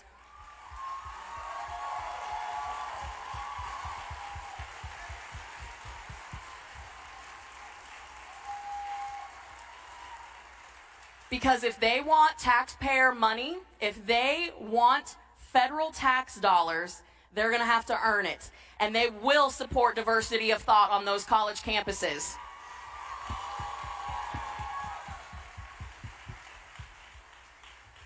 And so my message to you all when it comes to this topic is don't cave and don't back down. There are more allies on campus than you know. And I cannot tell you how many of my team, my staff, my interns, people that I have worked with over the years, they have said, I have been intimidated on campus. I have done things that I feel go against my beliefs to get a grade. Don't back down. And if you have a professor that is intimidating you, I will pledge to you right now, I will come to your class, I will happily speak, and I will debate any college professor that asks for it.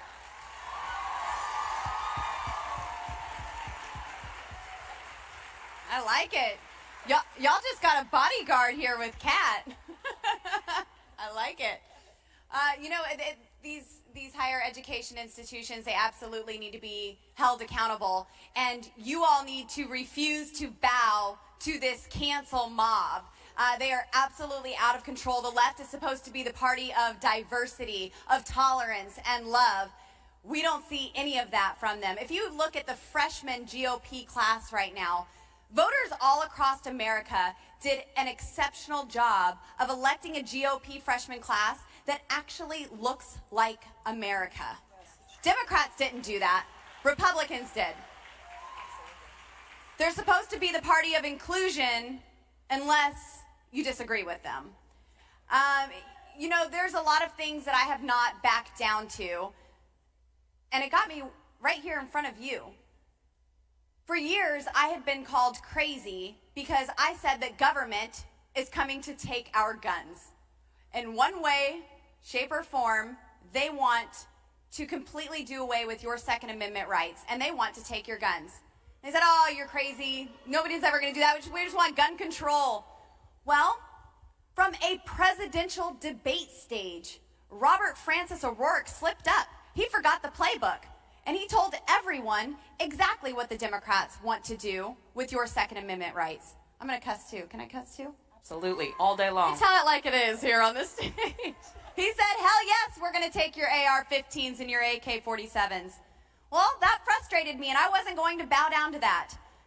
So I got in my car, and I drove 3 hours to his presidential rally with my Glock on my hip.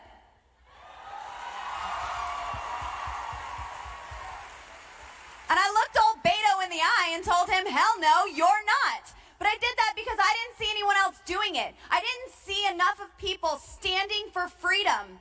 I saw a whole lot of people giving your freedoms away. And I learned in that moment that I had a voice and I can affect and represent millions. So don't ever discount your position, your talents, and your calling. Because one person can absolutely make a difference. That became a national rally cry for our Second Amendment rights.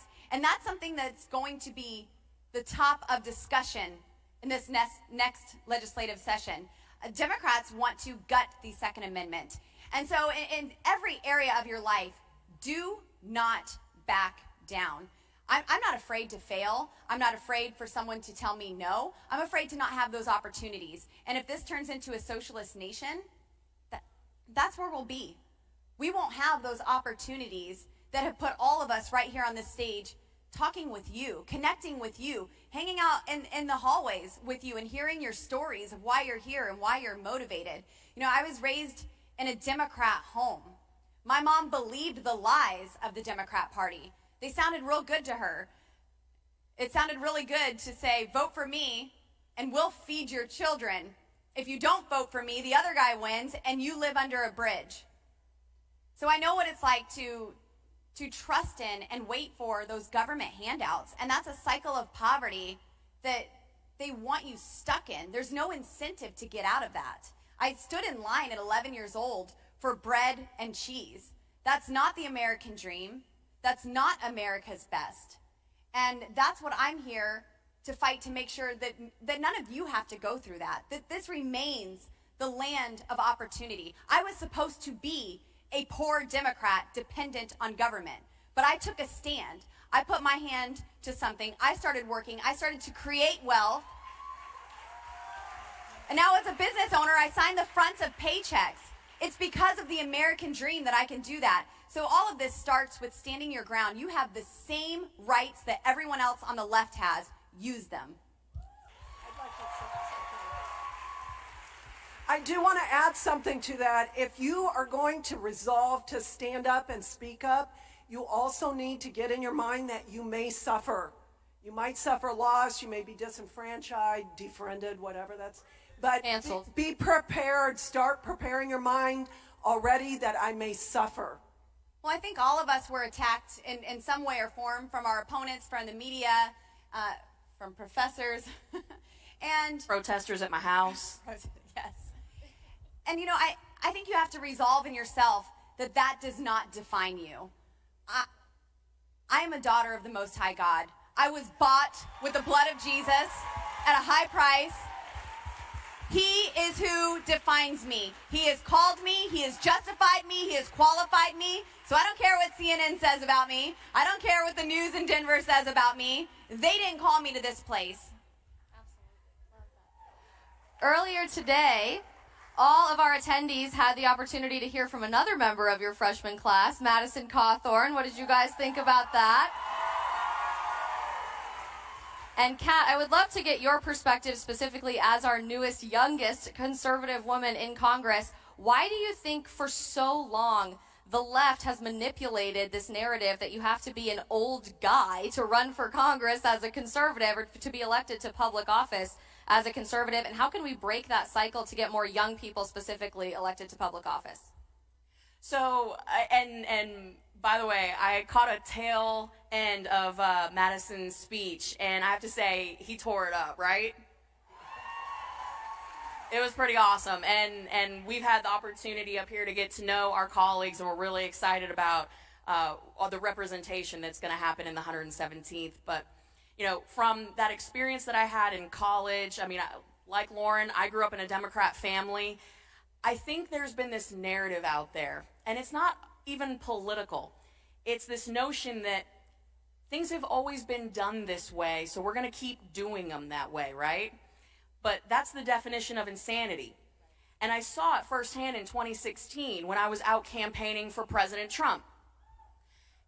I got called a traitor more times than I can count. And I know I'm a blonde, so I probably can't count that high, but, you know, I was called a traitor to all women because I wouldn't support Hillary Clinton. And I'm thinking, Hillary Clinton for president? She should be going to prison?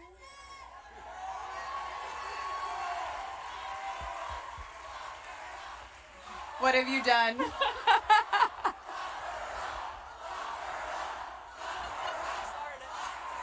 The people are speaking. All right. The people Don't have worry. spoken. We will.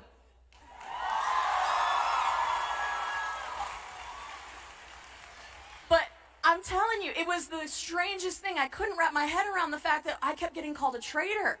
And I told people, I said, not only would I never consider voting for Hillary Clinton, I would have had to have been dead in order to vote for Hillary Clinton, in which case I would have voted twice. But to pretty great deal, I gotta say, by the way. If we can all vote twice by the time we die, that's a sweet deal. But, you know, it's just, you have to take these punches. You have to take them. And, you know, I've got broad shoulders. I can take it. And that's the thing. We have got to have tough, thick skin going into this. And our country is at stake. The soul of our nation is on the line. And this is not the time for squishy Republicans and people that don't have a backbone or a spine. We need people that are willing to fight. And that includes young women who are willing to stand up and say, I don't care that I'm supposed to think this way or look this way. I'm going to be my own person. And I can tell you, there are 17 incredible women who just got elected to Congress. Not one of us ever campaigned on vote for me because I'm a woman. Not one.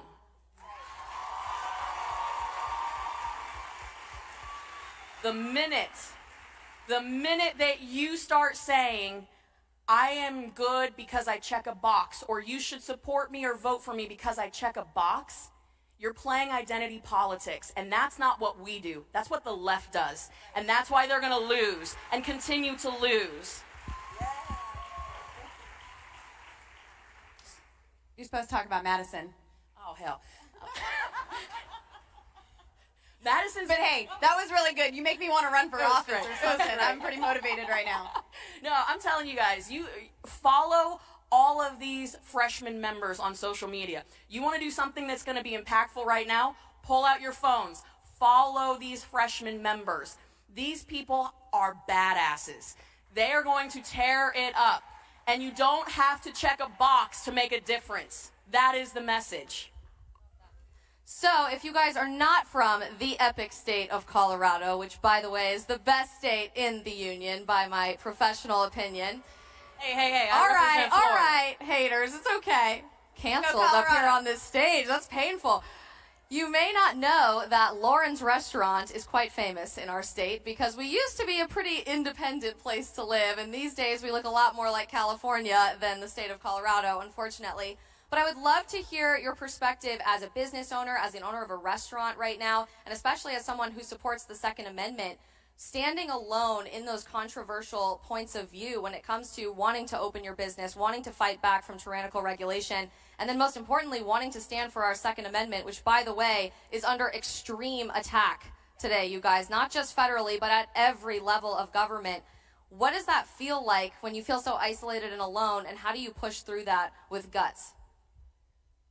Well, so first of all, the most saddening part of this year is the small businesses that have been shut down, who will never reopen their doors because of these tyrannical elected officials who are shutting our country down. They are destroying lives, they are destroying families, they're destroying businesses, and I was becoming one of them. They don't even follow their own rules. They tell you all to sit at home and mask up and don't be with your family, but then they can go and do whatever they want. I'm sure that that's been a pretty popular topic over this weekend, but we're tired of it. We're tired of rules are for thee, but not for me. We're tired of these elitists being in control and dictating everything that we do. We don't want more government control over our lives. We want to be able to control our lives. So in 2013, under Obama, our oil and gas industry in Colorado started to plummet, and we all needed backup plans. I had been ministering to women at the Garfield County Jail for several years, and I had been bringing them this message of freedom and independence, and they didn't have to live bound by their past mistakes or shortcomings or failures. I was able to go into this jail and personally introduce these women into the God who turns shame into glory. And I needed to create opportunities for them. So they were part of the motivation of me opening a restaurant. We opened Shooter's Grill in Rifle, Colorado. And at first we were just wanting to give back to our community, create these opportunities for people. Because for me, this is far more powerful than any government program could ever be. Giving them the opportunity to put their hand to something and create wealth is far more powerful. But shortly after we opened our restaurant, there was an altercation where a man was brutally beaten and lost his life outside of my restaurant. Now, this immediately prompted the question in me, how am I going to protect everyone? How am I going to take care of the people that are around me? And that's when I took advantage of Colorado's open carry laws.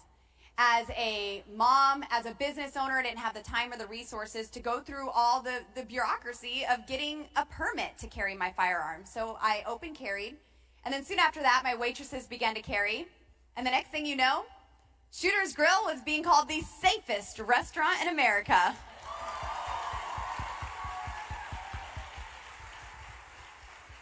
But little did I know that wasn't going to be the first dramatic stand that I took.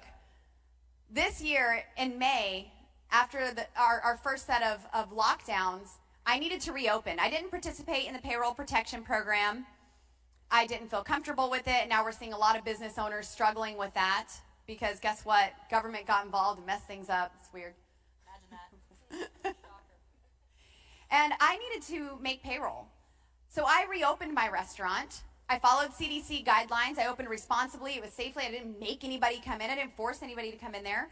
We opened our restaurant, and then government came in and shut us down for a week.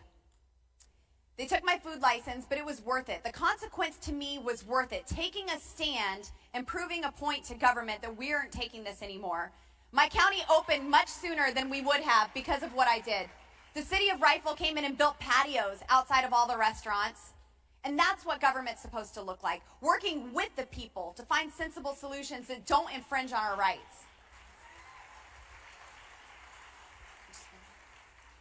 And so it's kind of funny. I had some of our elected officials going against me there in May.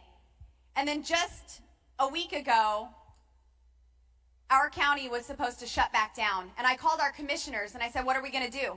Are you shutting us down? And they said, Congressman, we're taking a page out of your book and we're resisting. It's time we exercise local control and stop caving in to these tyrannical orders. Not only are we not shutting down, but hell no, we're not shutting down. All right, we are running a little short on time because there's some really fun surprises still up our sleeve for this afternoon, and that's all I can say about that.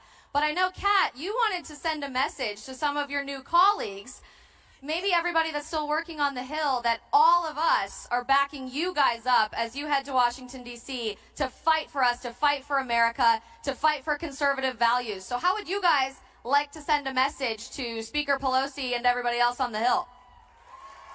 So I appreciate that because I need a little bit of feedback from y'all. See, we just got our offices in Washington, D.C., and Lauren and I are on the 6th floor of the Longworth building. It's going to be fun. It's going to be great. And my next door neighbor is Rashida Tlaib. So I had this idea, and I just want to run it by you guys real fast. Tell me what you think. Since we're neighbors now, I thought it would be fun to let her know how I feel about a few things, just so there's, some boundaries. I kind of want to put the flag of Israel and the thin blue line flag right outside my door. Would that be all right?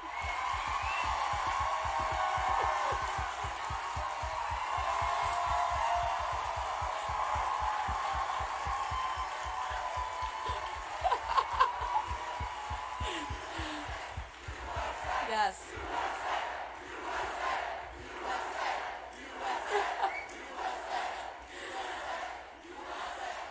So I really appreciate that. I'm going to put that on speaker and on repeat for her. All right, Thank everybody. you. These three ladies are just getting started with their journey in representing the conservative movement. We're so grateful for the leadership that they've already expressed. And let's give them a big cheer as they head on to Washington. Awesome.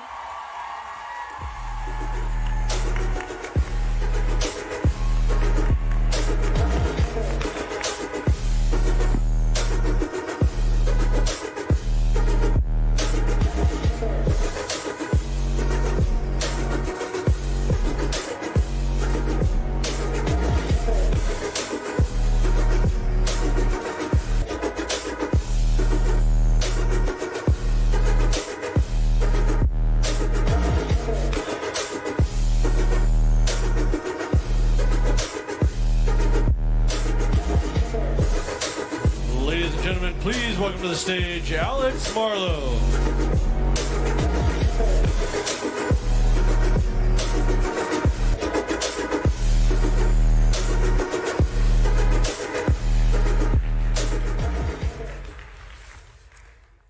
Good afternoon, everyone. Good afternoon, Turning Point USA. I'm Alex Marlowe, editor-in-chief of Breitbart News and host of Breitbart News Daily and Sirius XM.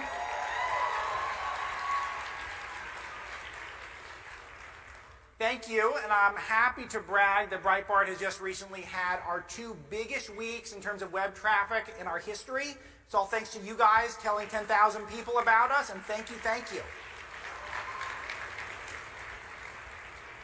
It is a thrill to be with you at Turning Point. It's actually a thrill to be in a room with other human beings, which I was just talking to my buddy Dave Rubin, who's next up after me, and we were both talking. Yeah, Dave's a great guy. Neither of us have given a speech since last year's Turning Point USA Summit, which I'm sure is the Student Action Summit from last year. And I was thinking about this when I saw SAS was coming back. I reached out to my buddy Charlie, who I've known for many, many years. I think we technically discovered him at Breitbart. You can look that up. And I said, I can't believe it. You guys are doing SAS. That's so cool. I'd love to be a part of it. Where's it going to be? And he said to me, well, why don't you take a guess where it's going to be? And I said, oh, I like games. That's fun. So then I thought about where all the places they could have a gathering like this. And my first thought was, well, Charlie's a Chicago guy, so maybe Illinois. No, lockdown there. Democrat governors and all. How about New York? So what's going on in New York right now, you might have noticed that there's no indoor dining, but you can go in a tent outdoors that's completely closed off and has lights on and very little ventilation, and it's freezing.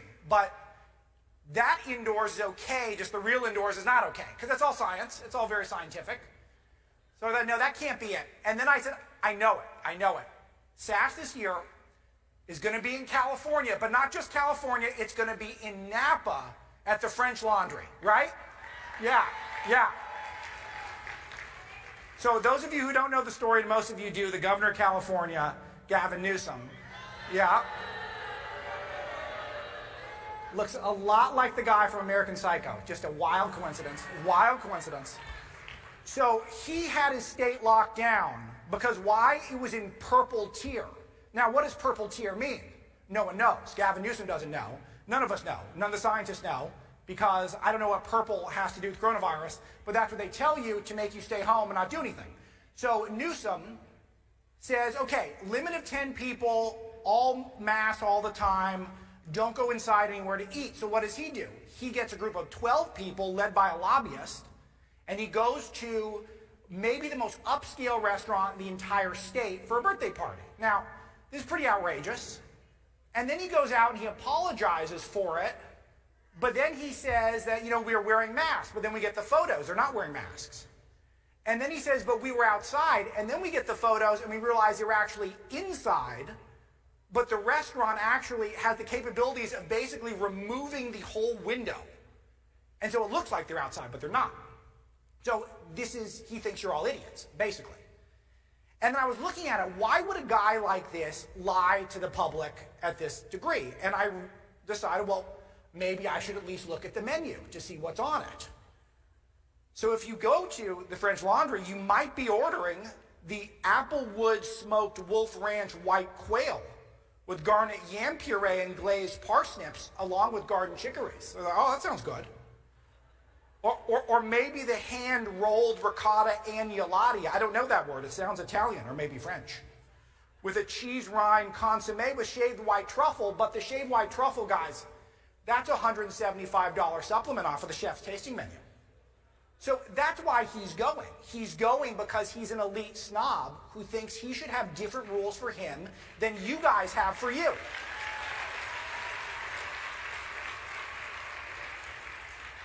So then I texted Charlie back and I said, I know it's Florida. It's Florida for sure, right? So a big shout out to Charlie and a big shout out to Governor DeSantis as well.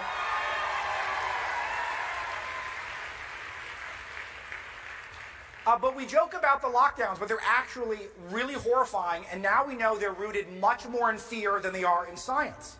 You could remember from the beginning of the COVID-19, the China Wuhan coronavirus pandemic coverage that largely started with shaming people for being too paranoid and too xenophobic. Why were they doing this? Because our establishment media was afraid that China was going to get the blame, and they liked doing business in China. And they were also afraid that President Trump's message about the Communist Party was going to get internalized by the American public, and we were going to think Trump was correct about China. So they had to change the narrative. And the narrative at the start was everyone is overreacting to this thing. Let me give you some examples. NPR on January 24th of this year referred to as the Wuhan coronavirus. They went back in and edited the word Wuhan out of the article. Here's Wired. Wired said we should de-escalate the war on coronavirus in January. They said fear and finger-pointing and militaristic action against the virus are unproductive, and we're better off adjusting to a new normal of periodic outbreaks. Could you imagine if someone on the right said that? Axios said something I actually sort of agree with. If you're freaking out about coronavirus and you can get a flu shot, you've got it backwards. This is real reports. I'm reading directly from it. This opinion is totally reasonable, but could you imagine if someone from Breitbart or conservative outlet put this out? We'd be thrown off of the internet completely for fake news. Yet this was being reported by our establishment press. I think CNN might have put their finger on it. They actually said that the whole point of the virus hysteria was fueling racism and xenophobia against the Chinese. Again, how could we possibly blame China? Even though China, of course, is the world's biggest jailer of journalists. And China has literal concentration camps for Muslims. But we can't blame them because we got to do business in China. That's what the establishment media said. On the contrast, Breitbart, on January 22nd, Senator Tom Cotton told us exclusively, we need to consider having a travel ban from China because of the virus. Now, a little ahead of his time, wasn't he, on that one? But none of this compares to my favorite story, which was written by a guy at the New York Times named Farhad Manjoo. Do any of you know who Farhad Manjoo is? Farhad Manjoo insists that his pronouns are they and them, so plural. Farhad Manjoo also wears a beard. So if you want to know Farhad Manjoo's gender or sex, then you can't look at the beard on his face. You have to refer to him as they or them. It sounds very logical and scientific. So he said that the coronavirus is not much more frightening than SARS or MERS, and that the new death toll is far less than the flu. He got in trouble for this, so he had to come back, and he kind of apologized, sort of, and updated it and said it might be used to justify unnecessary severe limits on movement on civil liberties, here comes the kicker, especially of racial and religious minorities around the world. So it's all racist. It was a racist virus at the start. Any of you who took it seriously at the start, you're all racist. And this was repeated throughout the media. And now we come to today, where Dr. Deborah Birx from the President's Coronavirus Task Force, she got caught by the Associated Press traveling to at least 3 of her homes, not a joke, or Joe Biden would say, not a joke. And she was traveling with a 77-year-old and a 92-year-old. So what are we supposed to do? We're all supposed to lock down. We're not supposed to go to conventions like this. We're not supposed to socialize at all. We're supposed to stay at home and watch Obama documentaries on Netflix or something and wait for permission to get out of our house. We're not going to do it any longer. And that's why you're seeing so many people out in California, for example, rebelling. They're opening their businesses. They're opening up.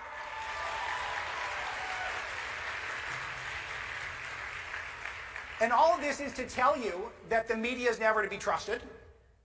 All this is to tell you that Democrat politicians are never to be trusted.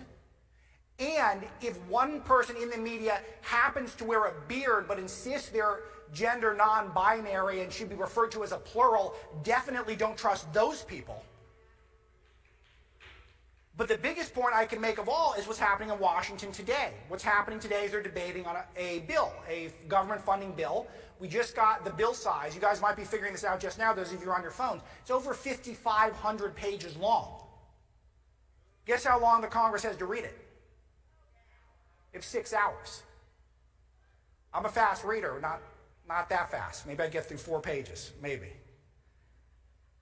And what's in it? A $600 cash handout for people.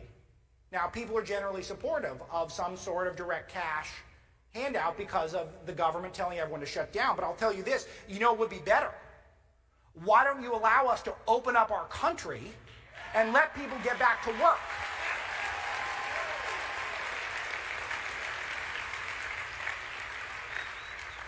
And I'll tell you, the same people who are telling us that we need to trust all the authorities, just put our head down, do as we're told, masks are going to save us all these same people are the exact same people who are telling you you're a freak or a Russian agent because you think the election was rigged. And now, I'm not saying necessarily we're going to find that a bunch of votes were literally flipped. Maybe we will. It should all be investigated.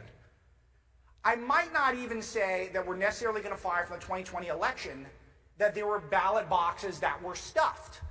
But I am very curious why Mark Zuckerberg was putting all these mailboxes all over our major cities. Why was he doing this? Oh, it's because of the virus. That's why he's doing it. Not at all to make it easier for Democrats to stuff the ballots, stuff the boxes and win. And why are people holding up pizza boxes in front of windows while people are counting the vote, which we saw in Detroit, Michigan? Actually, we know why they did that. Reuters actually reported on it. They said to prevent challengers from viewing inside. All of this should be investigated. But what I want to do with my remaining time is I want to explain to you how I think the election was really rigged. The election was really rigged this time around by our establishment media and our big tech establishment.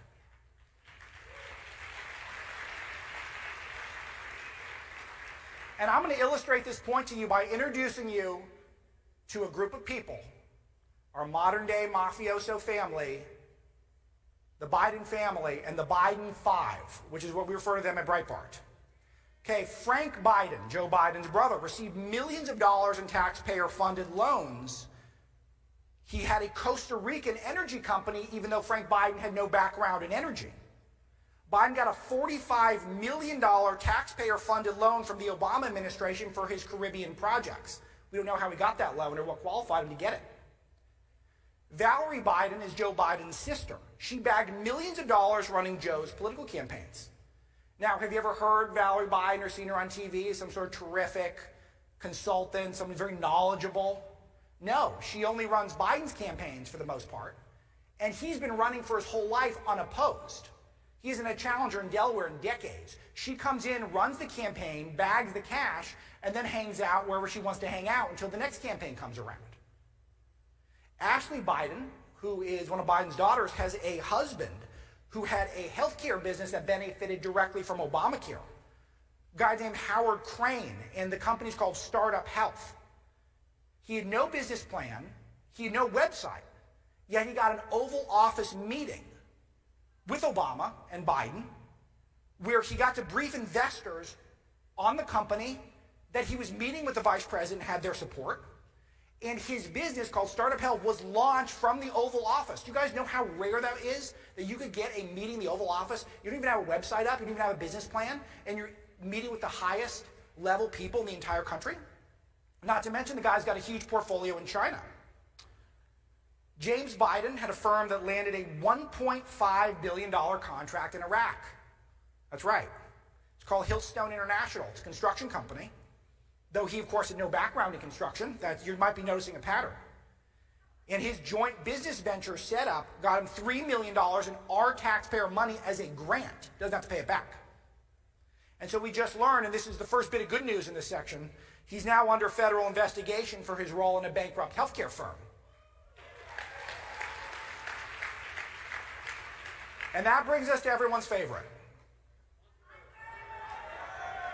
Hunter Biden. Billion-dollar deals in Russia, billion-dollar deals in Kazakhstan, billion-dollar deals in China. Do you guys remember that photo of Joe and Hunter with the Kazakhstan officials in the Cafe Milano in Washington, D.C.? It's unbelievable. I mean, they are so corrupt, and they're doing it in plain sight. Hunter is a business partner named Devin Archer. Archer tried to defraud the Oglala Sioux Nation. So you want to throw this at the left, who wants their woke cred? Well, how woke is it to defraud the poorest Indian nation in the country? That's what Hunter Biden's business partner tried to do. How about this big deal that he cut with Russia and an oligarch named Yelena Baturina with connections to organized crime? He got $3.5 million from her. And of course, the famous one where he went to China on Air Force 2. 10 days later, he's got $1 billion deal from the Chinese. And any of you know anything about China, no deal gets done like that unless it has the express permission of the Chinese Communist Party.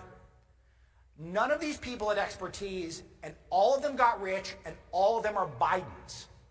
And that brings us to October the 14th, when the New York Post put out the report that Hunter Biden introduced the corrupt energy company Burisma and its officials to Vice President Joe Biden. What did Facebook do to this story? They suppressed it.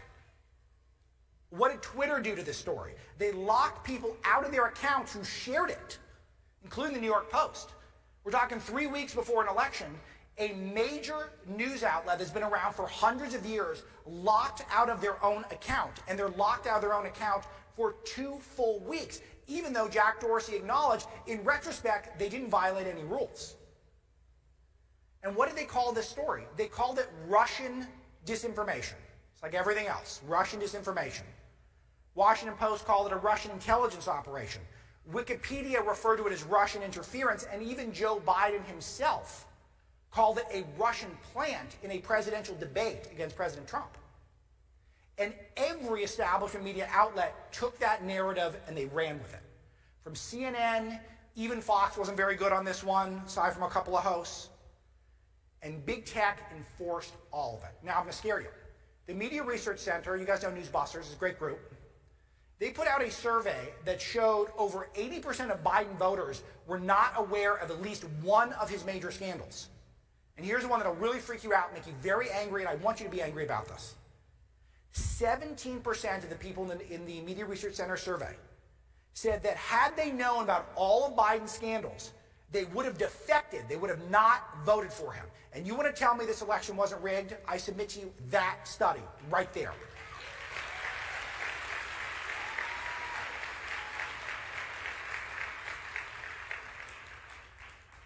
So what do we do about it? It's a lot. But the first thing you're doing is showing up here as the right thing to do. Get 1,000 friends together and family members and go vote. Make sure you're registered. Make sure all your friends are registered. This is where the left is beating us so bad.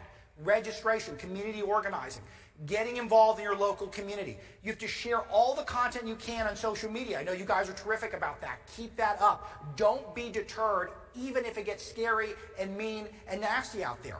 Even in your personal lives, we need to speak up more. Too many people come up to me and they have to whisper, oh, we like Breitbart, we like Trump. It's too much. We need to get out there. We need to get more vocal because they keep taking territory from us. And here's a big one. Thank you. Every Republican that is not willing to take on the Silicon Valley tech oligarchs needs to be primaried, and they need to get primaried every single time.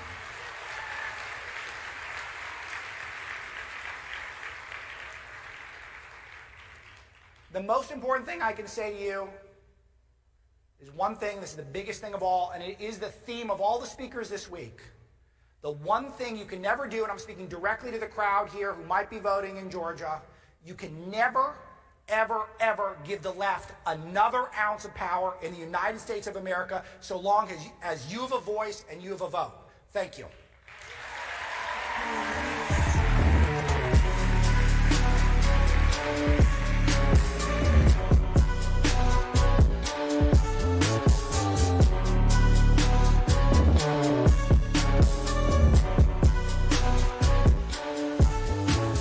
Before we get to the next speaker, please consider supporting us at tpusa.com/donate. These events are expensive and it's hard to run, especially in the times of the Chinese coronavirus. They are made possible by your support. It's tpusa.com/donate. As soon as this event is over, we're going back to work to save the country thanks to your support.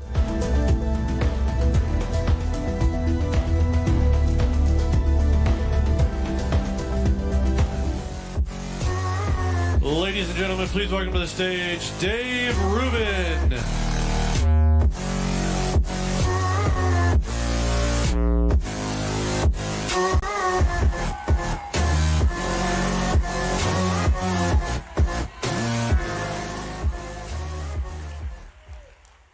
Holy shit, are you real people?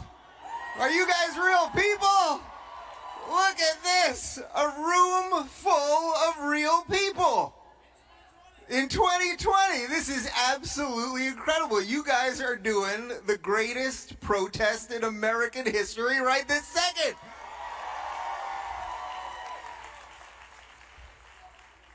I did not think when I signed on to do SAS this year that my first speech of 2020 was also going to be my last speech of 2020.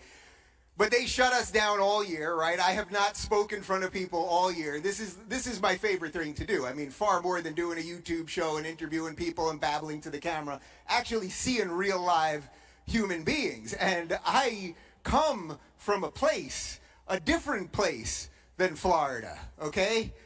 I come from a place some of you may have heard of called California.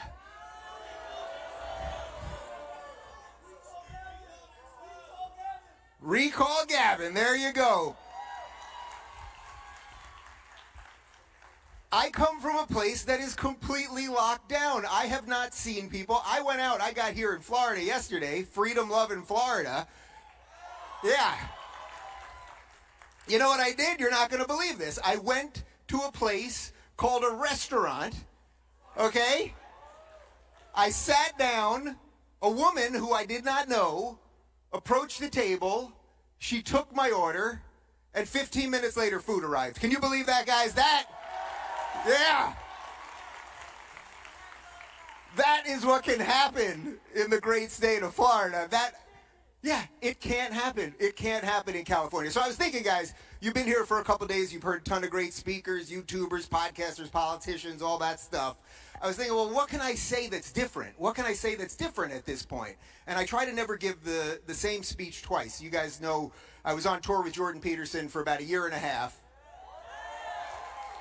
Love Jordan, and he's coming back, guys. He's coming back. I promise you he's going to be back and better than ever, and it's coming, and it can't be too soon. But one of the things when I toured with Jordan, he never gave the same speech twice, and I really try to do that. So I was trying to think, well, what can I say to these guys that's different than every other speaker has said? And here's the truth, guys. Here's the real truth. For you guys that are in high school, that are in college, you right now, you're about to hit the prime of your life, right? You are about to hit the prime of your life, okay?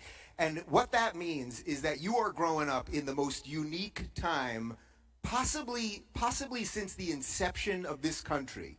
Everything is up for grabs right now, right? I mean, imagine this. If you would have said to anyone you know back in February, hey, do you realize 9 months from now you're going to be locked in your house, you're not going to be going to work, you're not going to be going to school, you're going to be taking classes on Zoom, you're not going to go to restaurants, they're going to put no fans in the NBA and the football games and everything else, you would have told them that they were bananas, and that's real. That's real right now. So when I tell you guys that you are protesting in the most beautiful freaking way possible right now, you really are. And you have an opportunity, because I'm telling you guys, the generations before you that have done a ton of good, right? We've fought wars against real Nazis, not imaginary Nazis, right? We've expanded freedoms, right? We've expanded freedoms for women and for black people and for gay people and all of these things that America has done. And it's this place, this idea, as my friend Dennis Prager calls it, America is this idea that everyone can come from every walk of earth, from whatever religion, whatever region, whatever nationality, whatever skin color. We can all come to this magical place and make it better. And yet right now, you guys, 18, 20, 22 years old, it's on you to fix this thing, because something ain't right. And we all know something ain't right, right? Something is not right here. And it's up to you guys, and that's pretty freaking powerful. So I know a lot of you kind of feel like, well, who's gonna come and fix this, right? And Donald Trump has done a hell of a lot. Donald Trump has done a hell of a lot.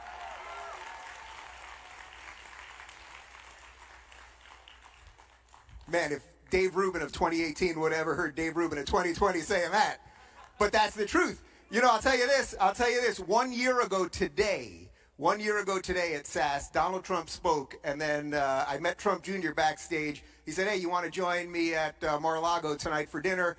So my husband, I'm gay, big damn whoop. I know you guys don't care. We're all right, zippity-doo-dah. Very exciting. Well, that tells you all you need to know. Conservatives want people to be free, right? Conservatives. So 1 year ago tonight, my husband and I went to dinner at Mar-a-Lago with Trump Jr. and Kimberly Guilfoyle. We're sitting there, we're in there, and for those of you that haven't been to Mar-a-Lago, it kind of looks like Trump. It's very shiny, and it looks very kind of hairspray and the whole thing. And we're sitting like 10 feet away from Trump. And you remember a year ago, that was the middle of the impeachment, the sham, the absolute sham impeachment that they put this guy through. And if you were watching CNN, you're watching MSNBC as that's going on, they're telling him Trump's freaking out. The walls are closing in. They're coming to get him. We're sitting there. The guy's laughing up a storm. He's sitting next to Rudy Giuliani, who has the biggest head you've ever seen. This guy's head is like got its own orbit. But he's sitting there and he's got no tie on and he's relaxed and his hair is a little floppier than usual. And Junior says to me at the end of the meal, he says, "Hey, you guys want to meet my dad?" And I was like, "All right, I guess I'll meet the president. Why not? Well, meet the president, right?" We go up to the president and he's sitting down and Junior says to him, "Hey, Dad, this is Dave Rubin. He's a podcaster. He's got a great show." And Trump looks up at me and he goes, I kind of recognize you, I said, "Oh, well, I'm on Tucker a lot. Maybe it's that." He goes, "Oh, yeah, that must be it." And then he looks at my husband. He goes, "Well, who are you?" And he goes, "Well, I'm his husband." He goes, "Husband?" He slaps his hands on the table. He stands up. He goes, "That is great. You know what? That is great. And I want you guys to know I don't give a shit." Yeah.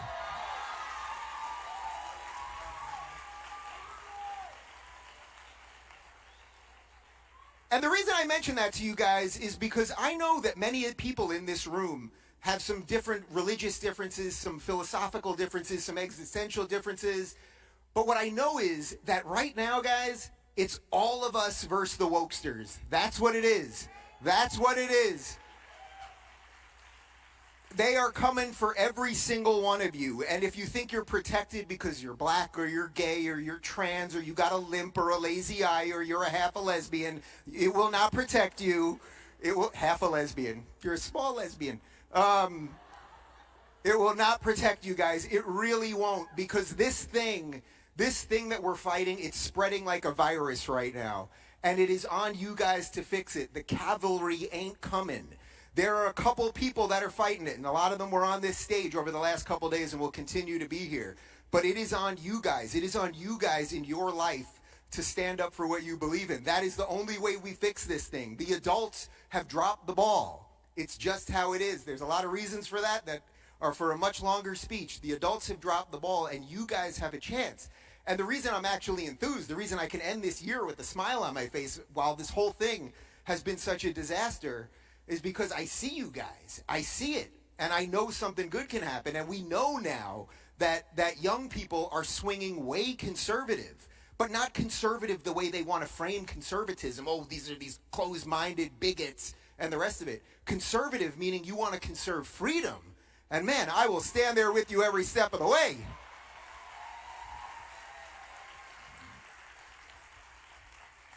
But I know I could babble on for a long time, and I always like ending the year by getting a little bit from you guys. So there are 2 microphones out here. Let's do a little quick Q&A. Give me something good, guys. Give me something good to end on. Where are the mics? Where are the mics? All right, people are running already. We got a mic. We'll do it real quick. Uh-oh, we got 800 people. I'm going to give one-word answers. We'll do it real fast, everybody. Where is it? What's that? How is it working for the Young Turks? You know, I'm trying not to curse too much these days, so I'm going to have to pass on that question. Yeah, no, you could figure it. All right, here we go. I'll do them quick. Hi, so my name is Didi. My question to you is about middle ground. Obviously, as students, we want to be able to be the reasonable ones and have conversations with those we disagree with or those who disagree with us. But we also don't want to give up too much middle ground because they don't seem to do the same for us. So my question to you is, what is the key thing to keep in mind when trying to talk to someone you disagree with in terms of giving up middle ground? That way you seem reasonable, but not overstepping. All right, I'm going to try to do them as quickly as possible so I can get to as many of you as possible. The best way is all you got to do is be a little bit better than them. And guys, that ain't that tough because they're pretty terrible. Okay, that really is the truth. That really is the truth. What are they going to do? You've all been in these arguments. You're a racist. You're a bigot. You're a homophobe. All of these things. be a little bit better, be a little more gracious than they will be, and you can actually win these people over. Because at the end of the day, nobody wants to be miserable. But what is at the end of leftism, they think they're bringing you to some utopia, and they're just bringing you to endless misery. And if you can show them that, boy, you know, if you believe in personal responsibility, you believe in freedom, you believe in the ability for people to compete for things, to make a better society and all of those things, you know what'll happen? One day they're going to wake up and they're going to go, oh, they were right. So just be a little bit better. That's all you got to do. Hi, Dave. Mine's pretty similar to what he said, but you just had kind of an amazing conversion, so to speak. And how can I be a good example to my friends? What can I do to help them to also turn? Yeah, well, it's a little bit of the first answer that you got to be a little bit better. But I think the other thing that you can do is welcome the conversation. You know, I think partly what's happening also is the more that, you know, we watch mainstream media collapse and CNN is a joke and MSNBC is a joke and the New York Times, I don't have a parrot, but if I did, I wouldn't even use it to line his cage. Like, the more that these things collapse, the more that we're all going to go into our ideological echo chambers, right? The more that you guys are going to go, all right, well, I'll watch Shapiro and I'll watch Rubin and whatever it is on this side, and I'm not even going to pay attention to their side. Pay a little attention to what they're doing. Pay a little attention to what they're doing, and know that some of this is just a little bit of a psychological makeup. Sometimes they're maybe a little more sensitive than you might be. Sometimes maybe they're occasionally seeing something that you aren't.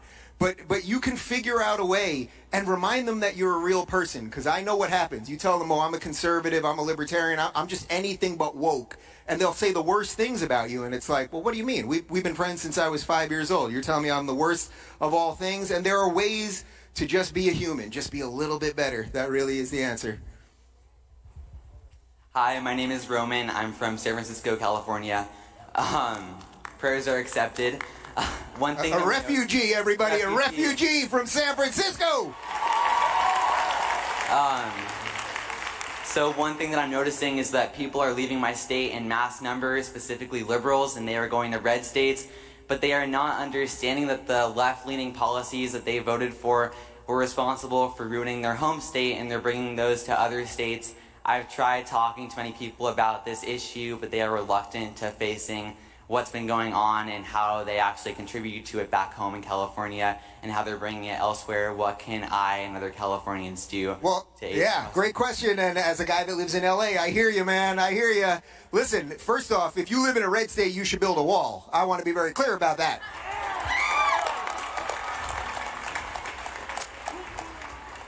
Well, now I know which portion of this speech media matters is going to clip at the end. Dave Rubin calls for a wall around Florida. Okay. No, what you do have to be aware of, though, is that it's great that all of these lefties are waking up and they're going, holy cow, I want to live in a free state, right? I want to be able to live in a place with low taxes and low regulation so I can build businesses, and they're all moving to Texas, they're all moving to Florida and all these things. That's fantastic. But what you don't want is them bringing all of the bad ideas.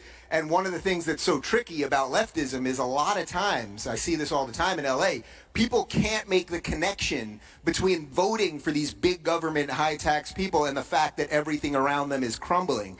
So the best that you can do is try to educate them, get them to watch some of these videos, watch some Larry Elder videos, watch some Thomas Sowell videos. That's really what you got to do. Get them to Thomas Sowell. Have them learn a little something about economics, supply and demand, and understand that the government is not some magical thing that made us free. We're born free, and the government's supposed to stay out of our freaking way. That's it. That's it. And fight for that, and then you got a chance. All right. Hey, I'm Spencer from Boise, Idaho, and the question I have is, how do you get liberals and conservatives to work together and help liberals understand that we need to work together and combat the left? Yeah, you know what's so interesting? So I've taken, 4 or 5 questions already, and several of them are about the same things. You guys want to work with the other side. You guys actually want to work with the other side. That kind of means you guys are good, right? You think at lefty conferences, do they have conferences? Ugh, it would be terrible. But if they did, you're racist. No, you're racist. You're racist. But do you think they're going, how do we reach out? How do we reach out to the conservatives? How do we, no, of course they're not doing it. Because what they've done is they've made politics a religion. And religion is religion. Politics is not religion. So again, it's the same answer as before. You got to keep showing them that just because you don't want the government to do everything for you and for them doesn't mean you're a bad person, that actually it means you are a good person. It means you're an evolved person. It means you're somebody who believes in yourself and you want to give yourself a chance to succeed, because the government's not coming to save you. And the speakers at a conference like this, who are all doing good work in their own way, we can't save you. You have to save yourself. You guys will build the better businesses of the future. You'll build the new Twitters and the new YouTubes and the new Googles and all those things, but you guys got to do it. It's as simple as that. And if you do that, then that would be a pretty good day.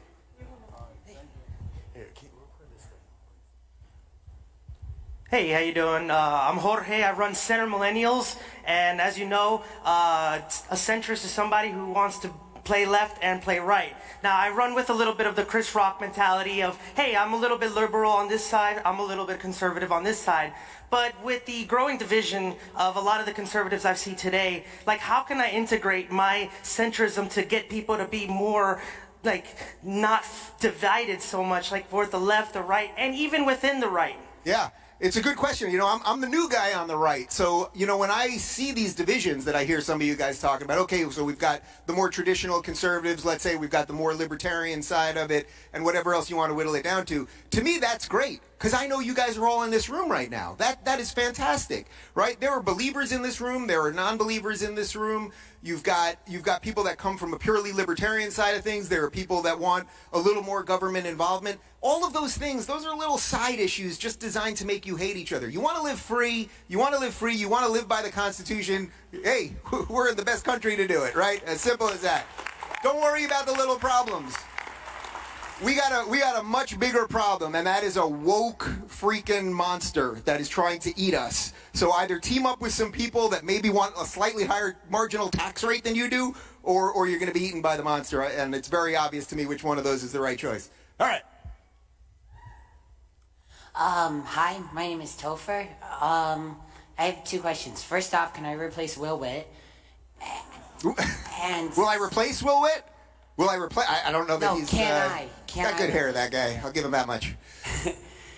Second off, I hear you more described as a liberal, not a leftist. Could you describe the difference between those? I can do it. I wrote a book about it. So, look, a leftist, well, let's do a liberal first. If you're a liberal, I actually think that most of you here are liberal in the true sense of the word liberal, meaning you're classical liberals, which is that you believe in individual rights. Individual rights. And that's what you want, right? You want individual rights. I know that you guys don't care what color somebody's skin is. I know you don't care what gender they are. I know you don't even care about what gender they identify as. You want people that are abiding by the laws of the nation to be treated equally. That's the core tenet of classical liberalism. And then you want laissez-faire economics. You want the market to work, and you want logic and reason. These are liberal principles that have been hijacked by the left. So what's the difference between the left and liberals? Well, leftism is about government power. Leftism is about saying, okay, we somehow, us, the imperfect humans, can create this perfect system. And if only everyone could behave in our perfect system, we would be in Shangri-La. We'd be in utopia. And you know who thought like that? Thanos. You guys remember Thanos? What did Thanos want to do in the Marvel world, right? In the Avengers movie. Thanos saw a universe with finite resources. And what did he say? He said, I'll do the thing that nobody will do. I will wipe out half of the life in the universe in the name of creating peace. And that actually is how the left behaves, which is why communism and socialism, these things that come with a smile on their face, right? It's free healthcare and free education and all of these free things because we love you. We're not trying to indoctrinate you. We just love you. Well, you know what you got to do? You got to kill a lot of people on the way. And that's why communism and socialism have a history of murder and all of the worst ideas. So that in a nutshell is the difference between left and liberal. And I think we got one more. We got one more. Yeah, this is the last question. And then I'm going into hiding for the rest of the year, by the way, guys. I'm not going back to California. I'm literally hiding somewhere in Florida. And if you can find me, I'll give you a cookie. All right. Hi, Dave. I'm Ben. I'm from California. I know. But I just wanted to ask you, I've seen a lot of people, grassroots in California, that have been stepping up and supporting the president. And I just wanted to ask you, as somebody who's gone from the more the left to now you support the right and you still have your liberal, your classical liberalism, right? Which is awesome. But how do we, encourage more people to come out and support and kind of foster this this movement that we've seen in California? Because I don't know, you've seen the rallies and just the car parades and stuff. And yeah. California has to be red, right? It looks like California's red just to make... It's crazy. I don't know if any of you saw the videos. I went to a Trump rally by accident. I was driving home and I stopped at the Beverly Hills Trump rally. I didn't even know it was happening. And I walked out there and it was the most joyous love fest of diverse, truly diverse, black people, Hispanic people, white people, gay people, Asian, and nobody cares. Nobody cares, right? Nobody cares. And that's what they're trying to trick you. You see what they're doing? They are trying to use the strength of America in that we all come here. You look around this room, everyone in this room, you come from people who had it much worse than you. Every single one of you, right? Every single one of you. Think about your grandparents for a second. I guarantee you, there's nobody in this room who has it worse than their grandparents. Everybody basically has it better. Everyone has it better. That's because of America, guys. That is the truth. And that now is what you are trying to conserve as conservatives. That's what you should be trying to conserve, that this experiment is not bad, that the left is trying to trick you, that the founding of America was not 1776 and the incredible documents, the Declaration of Independence and the Constitution that have freed all of us. They're trying to trick you into thinking that the founding of America was the 1619 Project and that slavery was the fundamental issue that ran everything, that caused all of this, and that all of our founders were these evil racists. And you know what they were, guys? They were people of their time. They were people of their time just like you guys are people of your time. Yeah.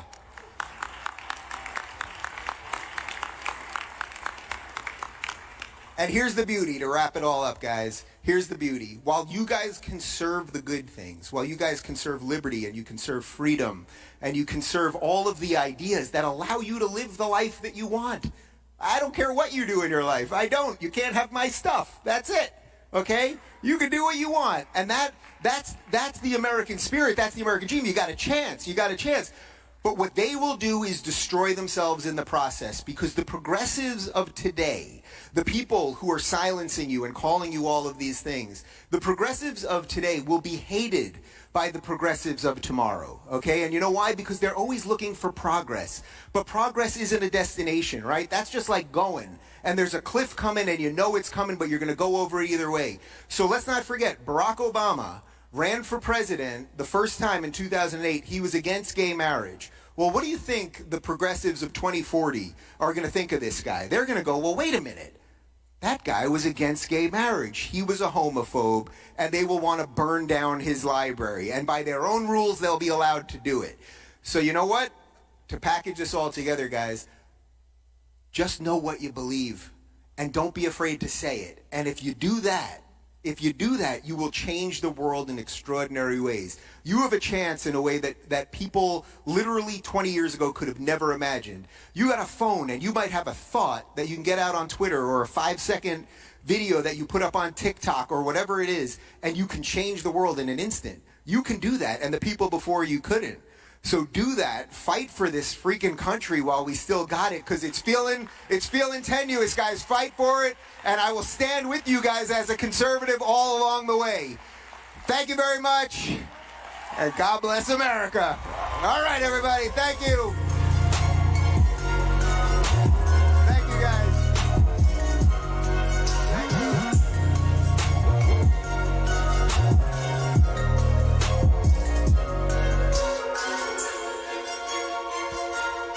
Ladies and gentlemen, please welcome to the stage Brandon Tatum.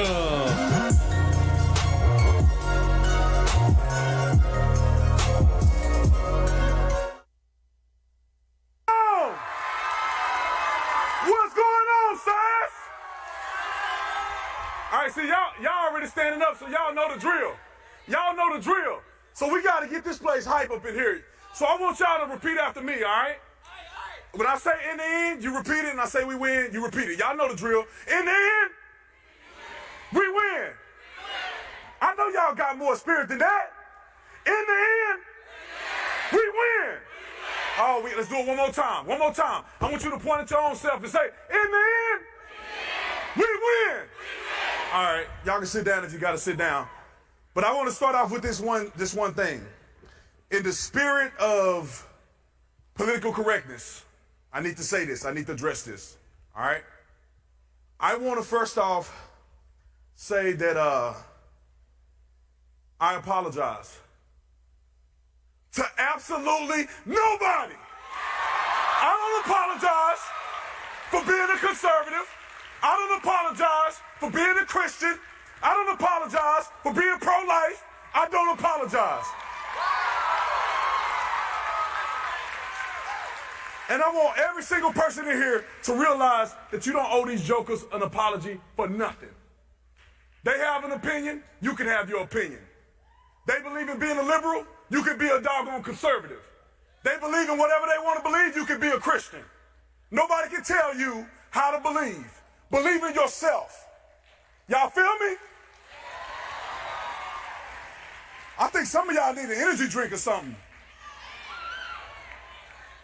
Now look, it's about to get hot in here, so I want y'all to buckle your seatbelts, because I'm finna talk about some stuff that's gonna make some people sad, make some people mad. Now y'all in here, y'all gonna feel good about it, but these other people gonna be in their feelings. First and foremost, white privilege is a myth. It's a lie. They lying. There's no such thing as white privilege on a large scale that can affect anybody in here. You know how I know? Because all I have to do is say, raise your hand if you white and you have never worked in your life and you've accomplished a lot. Raise your hand if you white and you never worked in your life, but you accomplished a lot. All right, that's what I thought. White privilege is a lie. If you're going to be something in life, you got to work for it. If you don't work, you don't eat. It's that simple.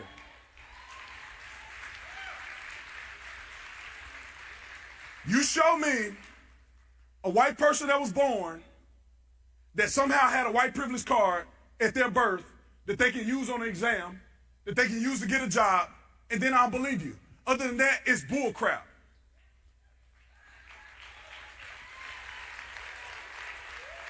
Let's talk about police brutality. Bull crap. Are there police officers that make mistakes? Are there police officers that are idiots? Yes. But the large majority of law enforcement officers in this country are fighting for your safety with their lives. It's not even close. Back the blue, back the blue. Yeah, I like that. See, I'm in the right room at the right time. Police officers are the backbone of our society. They are. And for these phony liberals to get out and say they want to defund the police, they're a joke. They're not rooted in reality. They're rooted in myths. I would say that, but I don't want to cuss because I'm a Christian. So, racism, bull crap, bull crap. This is a perfect example in this room of how racism in America, the way that they present it, is bull crap. People in this country, most of us who have a common sense brain, we love each other. We support each other. And we don't care about the color of your skin. We care about the content of your character.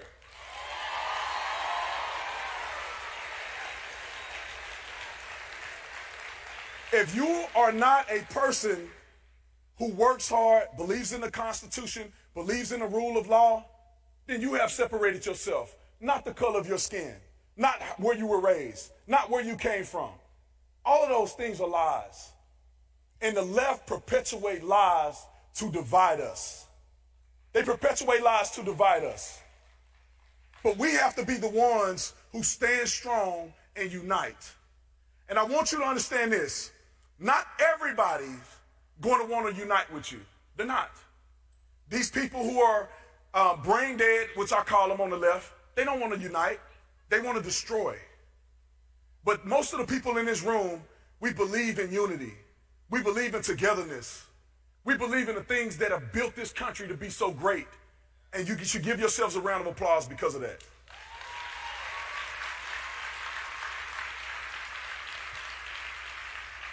And I got 10 minutes, so I'm going to make it short and I'm going to open up for Q&A. But I want to say this one thing. Do not be a victim in America. Don't be a victim. Everything that you get is dependent on how hard you work. If you're willing to work for it, you can achieve it. I don't care who you are. I don't care who your parents were. I don't care who was high on drugs, who didn't have a daddy. I don't care. If you want to be great, then you bust your tail and you become successful.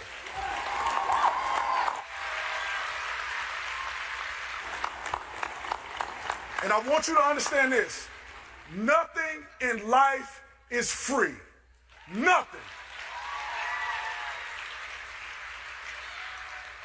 I remember when I got a scholarship to play football, that scholarship wasn't free. I had to work hard. I had to be dedicated. I had to put my body on the line to play football in order to achieve. If you have an academic scholarship, that's not free. You have to study. You have to dedicate yourself. You have to separate yourself from people who do not want to be successful. That costs you something. To be here isn't free. To be a conservative isn't free. Freedom isn't free. People died so that you can have an opportunity to fight to continue to be free.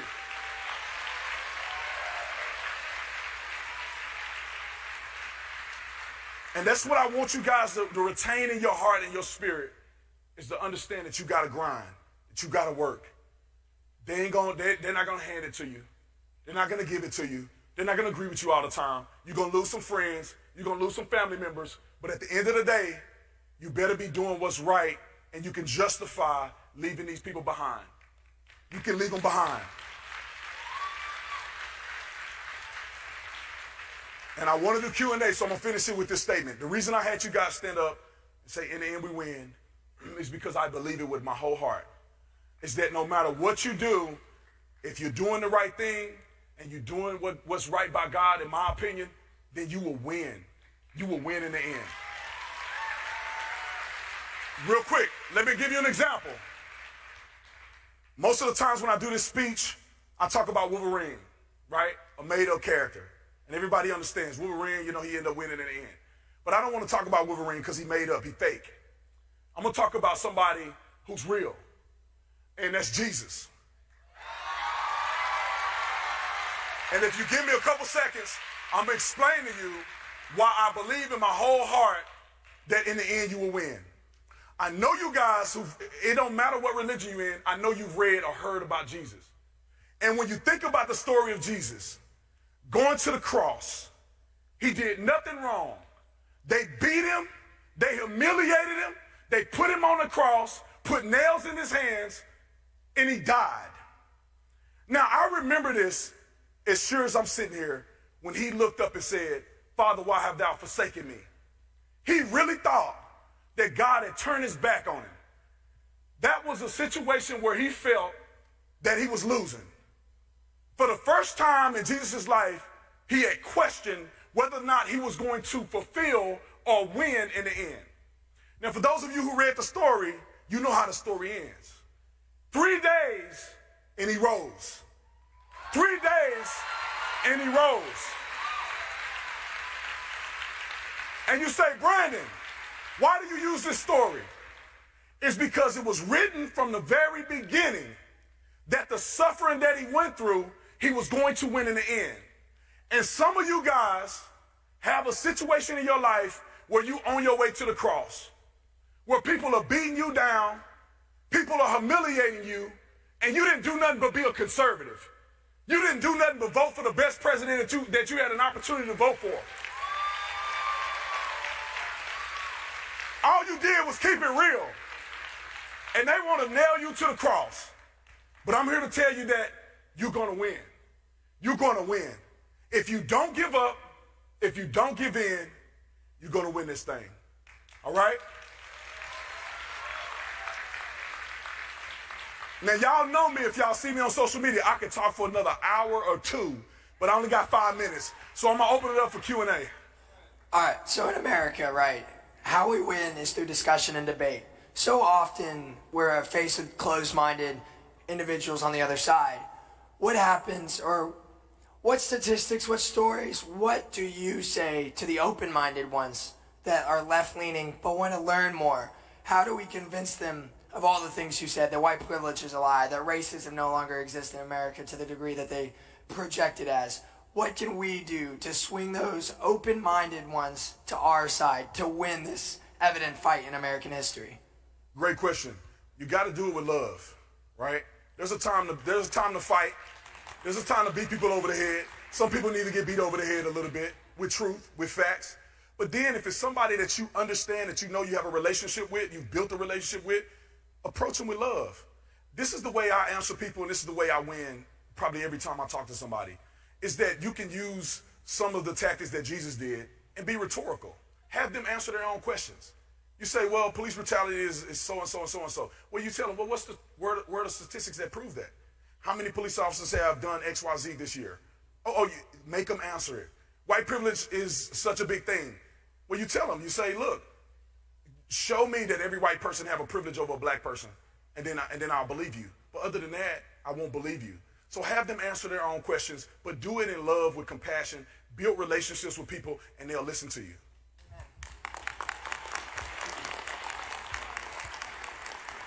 I'm sure that being a former black police officer in a year like this year with the whole George Floyd situation is very tough to do, especially since you're a conservative Christian.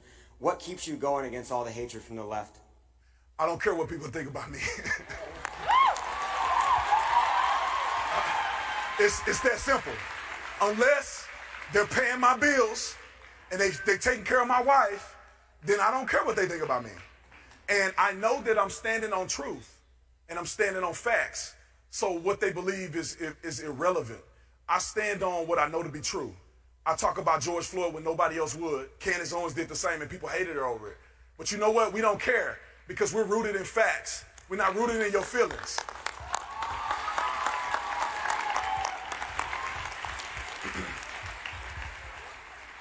Hi, I'm Grace Anadam. I'm originally from New Jersey and just moved to the great state of Florida. First off, I want to say that, you are amazing. And second, how do we stand up to far leftists when our fellow Christian conservatives are telling us to mask up, shut up, and go home? What Christians? Because if you're telling people to mask up, shut up, and go home, you're not a Christian. You're not a Christian. Don't make me start preaching up here. I'm going to turn into a preacher. I don't remember a time where Jesus cowered in a corner and tucked his tail between his legs and ran somewhere and hid. That don't exist. He called them out for where they were.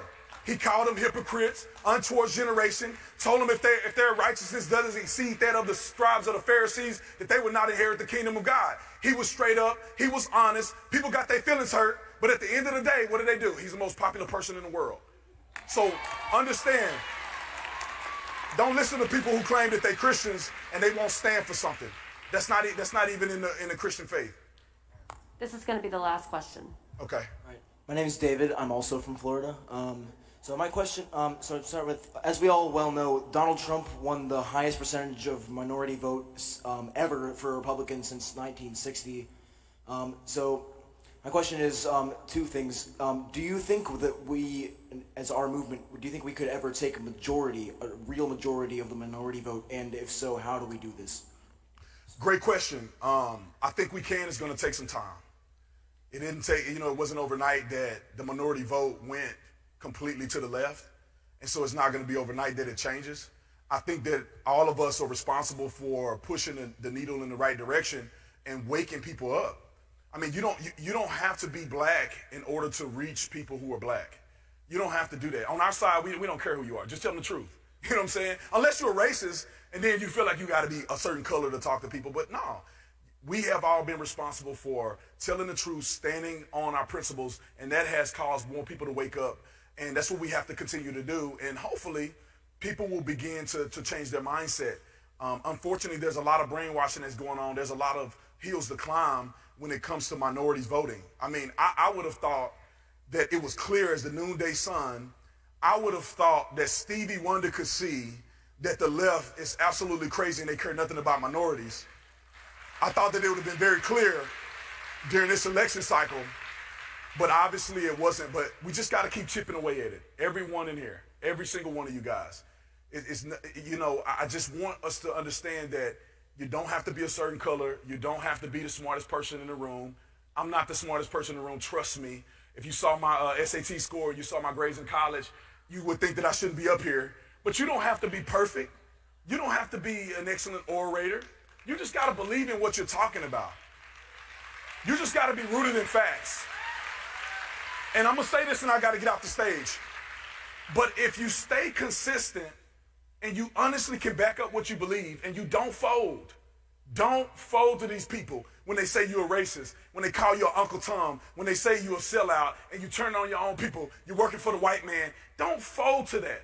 Don't even give them an inch. Don't give them an inch. Tell them to go shut up, get their bags, and go home. And then, at that point, if we keep fighting, we'll be successful. God bless you. Merry Christmas to y'all. Happy holidays to the rest of y'all. I'll see you next time.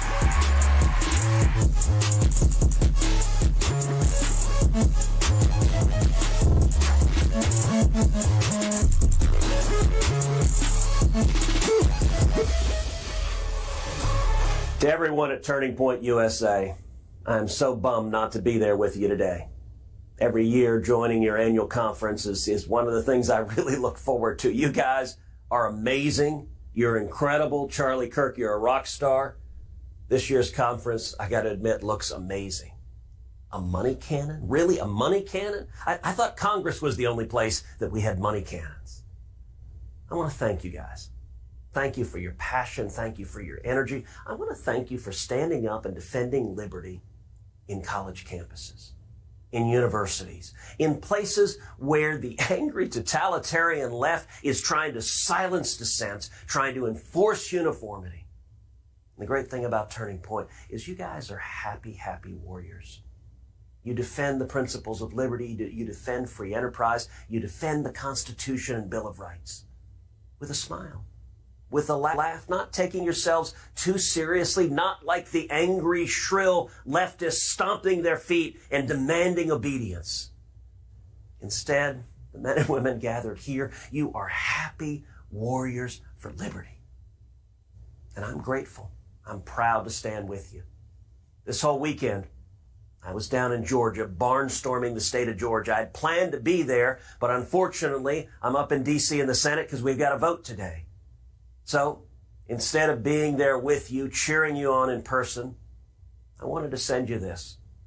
A few minutes from this weekend in Georgia, from the rallies we did barnstorming rallies all over the state of Georgia, a bus tour energizing the men and women of Georgia. I thought you'd enjoy the discussions in the rally. I thought you'd enjoy rallying like you're doing each and every day to defend liberty in America. God bless you.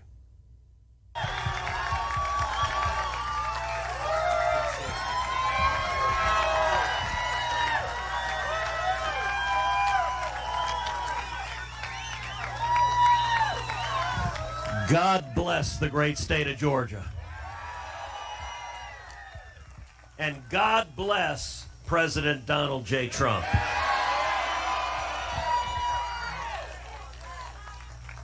And the men and women gathered here, the eyes of America are on Georgia.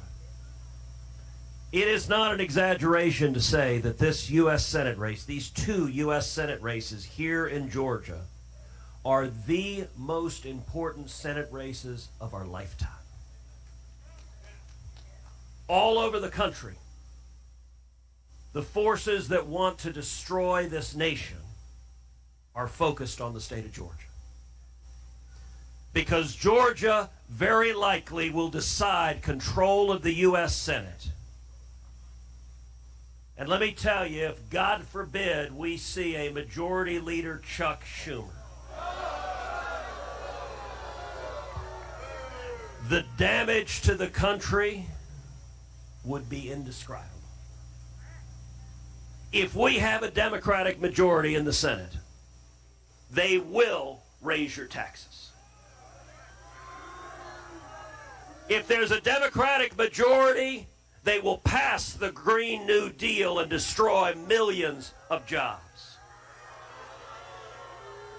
If there's a Democratic majority, they will grant amnesty to 15 million people here illegally. If there's a Democratic majority, they will gut the U.S. military. You know, for a long time it's been said that the Democrats are in bed with China.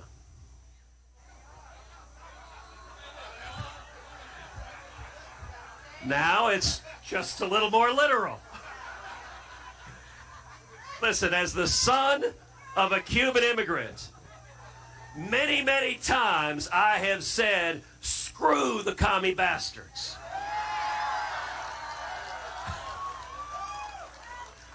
And apparently Eric Swalwell said, okay.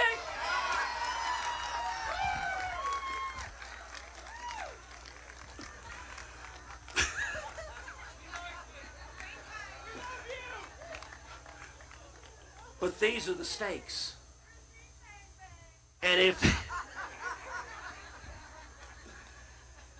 there is a Chuck Schumer Democratic majority,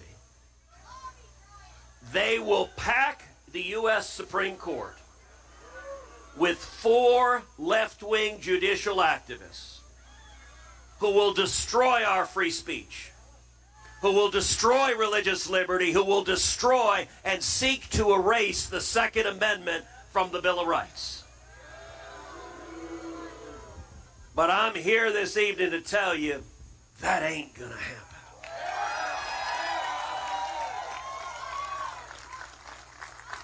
The people of Georgia are the firewall to protect America from madness. The people of Georgia don't want to see socialism. The people of Georgia stand with the men and women of law enforcement.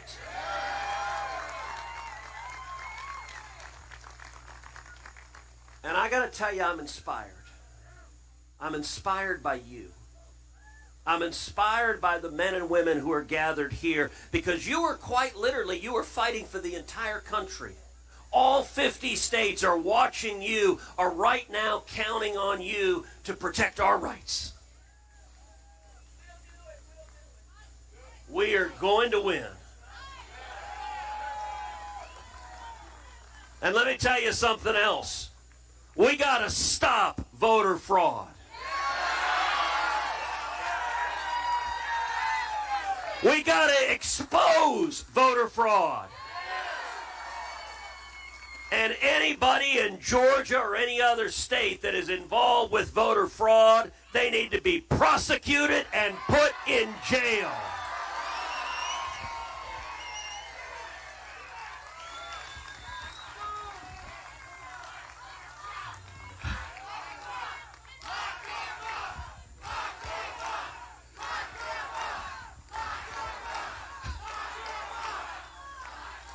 The men and women here, y'all will not go quietly into the night. And so I want to encourage you between now and January 5th for you to vote, for your friends to vote, for your neighbors to vote, for your family to vote, for every Georgian you know. I want to thank you because the men and women here are just like the brave soldiers in Valley Forge in that freezing night, standing and fighting for freedom, the history of our country, our patriots who have answered the call to action, who have stood and risen to defend liberty, and that's what each of you are doing. You will defend this nation. You will defend the Constitution. You will defend the Bill of Rights, and together we will defend the United States of America. God bless you.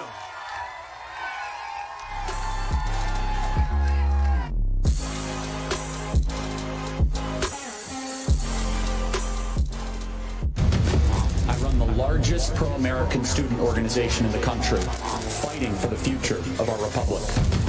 We will be a country that has its best 100 years ahead. We will build a future where America remains the greatest country ever to exist in the history of the world. All of that is within our grasp.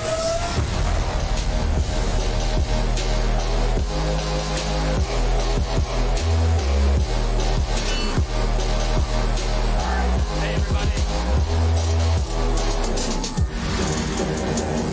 Hey everybody. Hey everybody. So many people still here. It's awesome. Thank you guys. And there's some awesome stuff still to come. Trust me. And I could tell you what an amazing conference this has been, right? It's been absolutely incredible. And I still want to find out who traveled the furthest to come here. So Illinois is not the farthest. California, okay. That's a good state, South Dakota. Any Alaska? I asked that before. You're Alaska? We have Alaska. There you go. You all lose.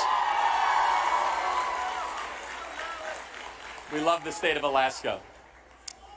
If you said from Florida, yeah, that is the farthest way to go.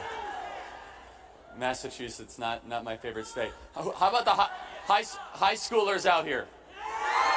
Awesome. 214? Which school? Oh, jeez, I can't stand Hersey, but I'm glad you're here. No, but it's been amazing to see your energy, your commitment, and how early some of you guys are getting up to get into this. It's been absolutely incredible, truly. And I think you all know this, but there's a lot of attention that has been made for what we're doing here at Turning Point USA and the Student Action Summit. And I can tell you that the work that our staff and our team has done is truly incredible. And I know I've said this before, but it's worth giving it up again for our amazing team. And you look at the amount of planning, the speakers, the logistics, all of it. And look, it's hard to believe. I asked high schoolers that are here. When I started Turning Point USA, we started it. It's been an unbelievable movement. It's been 8.5 years. 8.5 years ago, this started just in the suburbs of Chicago. Did this instead of going to college, and now we have seen this grow into a pretty incredible movement, I have to say. It's been pretty incredible, and that's something that I hope all of you take very, very seriously. That if you're in high school and you say, I don't know if college is for me, then it's okay to take a gap year, and sometimes you can have 9 gap years like I have. And college is definitely for some people. If you want to go get a skill, be an engineer, a doctor, a lawyer, then absolutely. That's a good choice for you, and do it the best economically way you can. However, it's not for everyone. It's not for everyone to go borrow a bunch of money. It's not for everyone to go learn, let's just say, very, very bad ideas. And I think that it's a mistake when we tell everyone you must go to college, especially when we ask high school seniors, hey, where are you going to school? Not why are you going to school? How many people have been asked that question? Hey, where are you going to college? Almost everyone, right? Very rarely do we ask that question, why are you going to college? And I know we have a lot of college kids here as well, and I hope you guys continue to survive and graduate. And look, that leads to another point that we want to talk about here, which is the culture war fight that we are doing at Turning Point USA through everything that we're doing on campus, through all of our different types of work. This is really going to, I believe, result in something very, very positive and very special for our country. I think that if you guys could go back to your seats, much as I love the enthusiasm, I don't want you guys to block other people. Sorry. But look, I will say this, that the country, as you well know, is literally at a turning point. The country right now is probably at its most critical crossroads in over 100 years. Anyone else feel like you've been losing your country recently? I mean, that's exactly why you're here. And you understand how frustrated you have made the left the last couple days?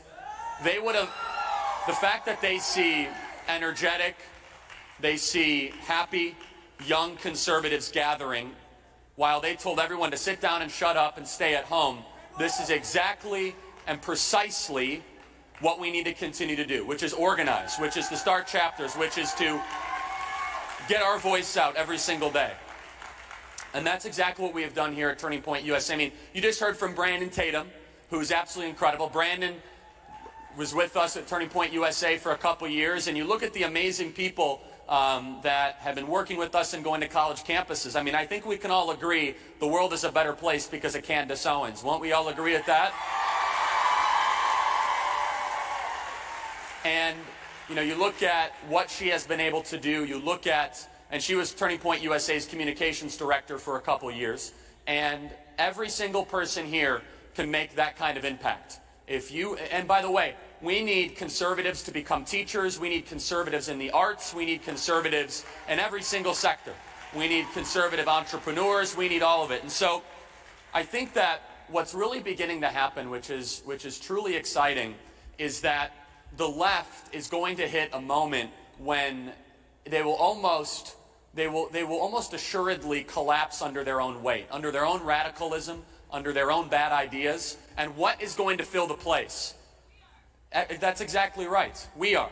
And we're going to fill it with, but not just better ideas, more conviction, better planning. And Charlie, Benny, I'm so sorry. I know you're in the middle of a speech. This can't wait. I would never do this to you, but this is something that we cannot miss.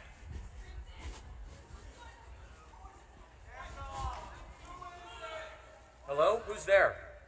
Hi, Charlie. How are you?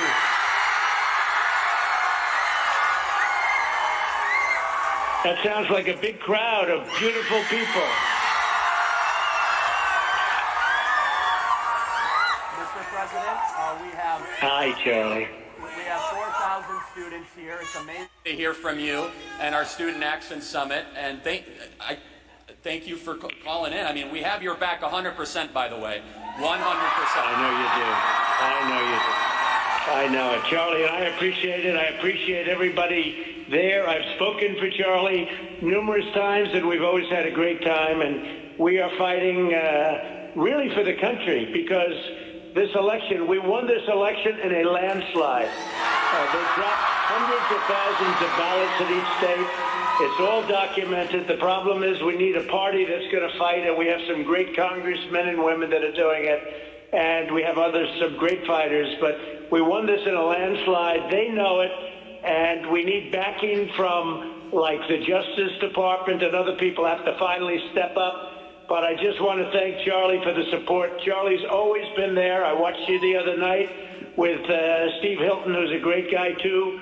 And I will tell you, we appreciate it, Charlie. Mr. President, we have your back, and this is a great surprise. On behalf of all of our thousands and thousands of students, thank you for fighting for our country. God bless you. Thank you. Yeah. You take care of yourself. Have a good time. I'll see you soon, Charlie. Thank you, everybody. Bye. Thank you, Mr. President.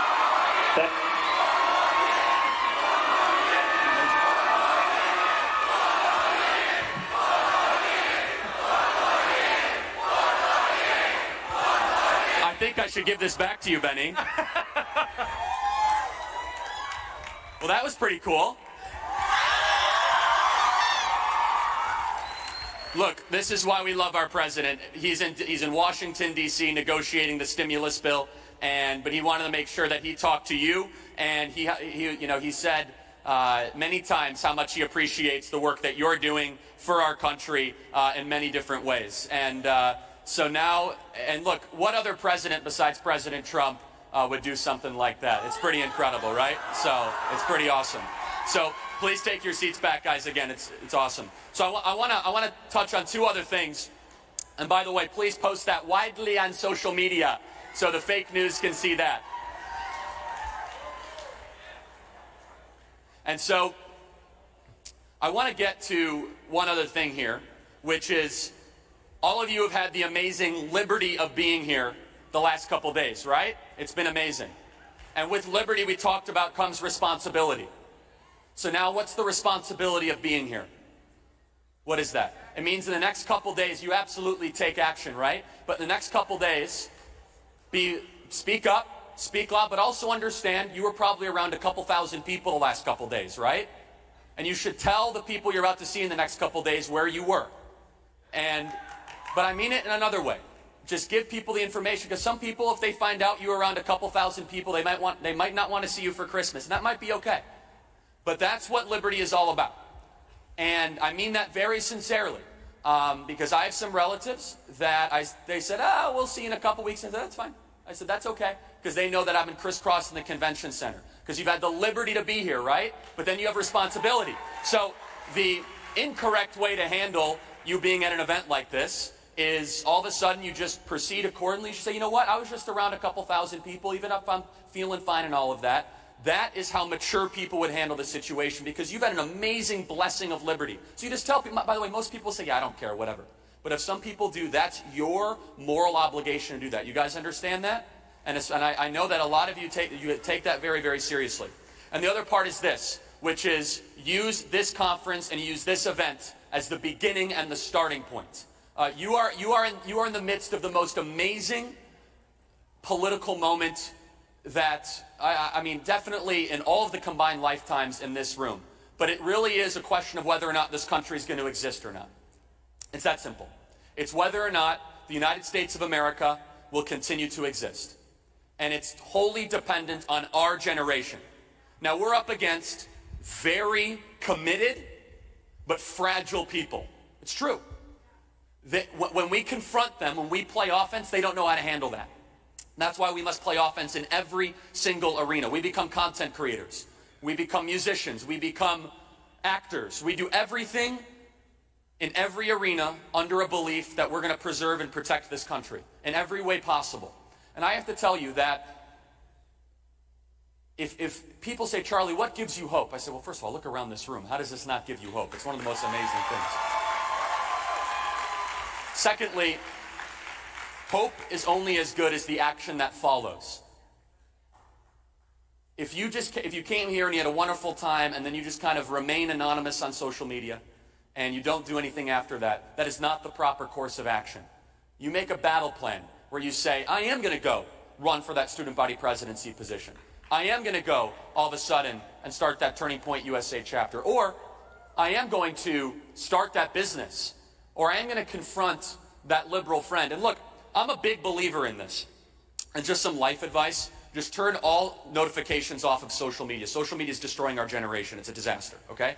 And I say this ironically because I've benefited tremendously from social media, right?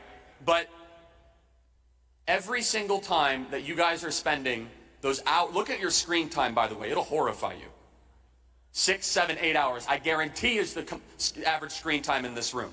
What could you be doing to better your life other than scrolling through an Instagram feed all day?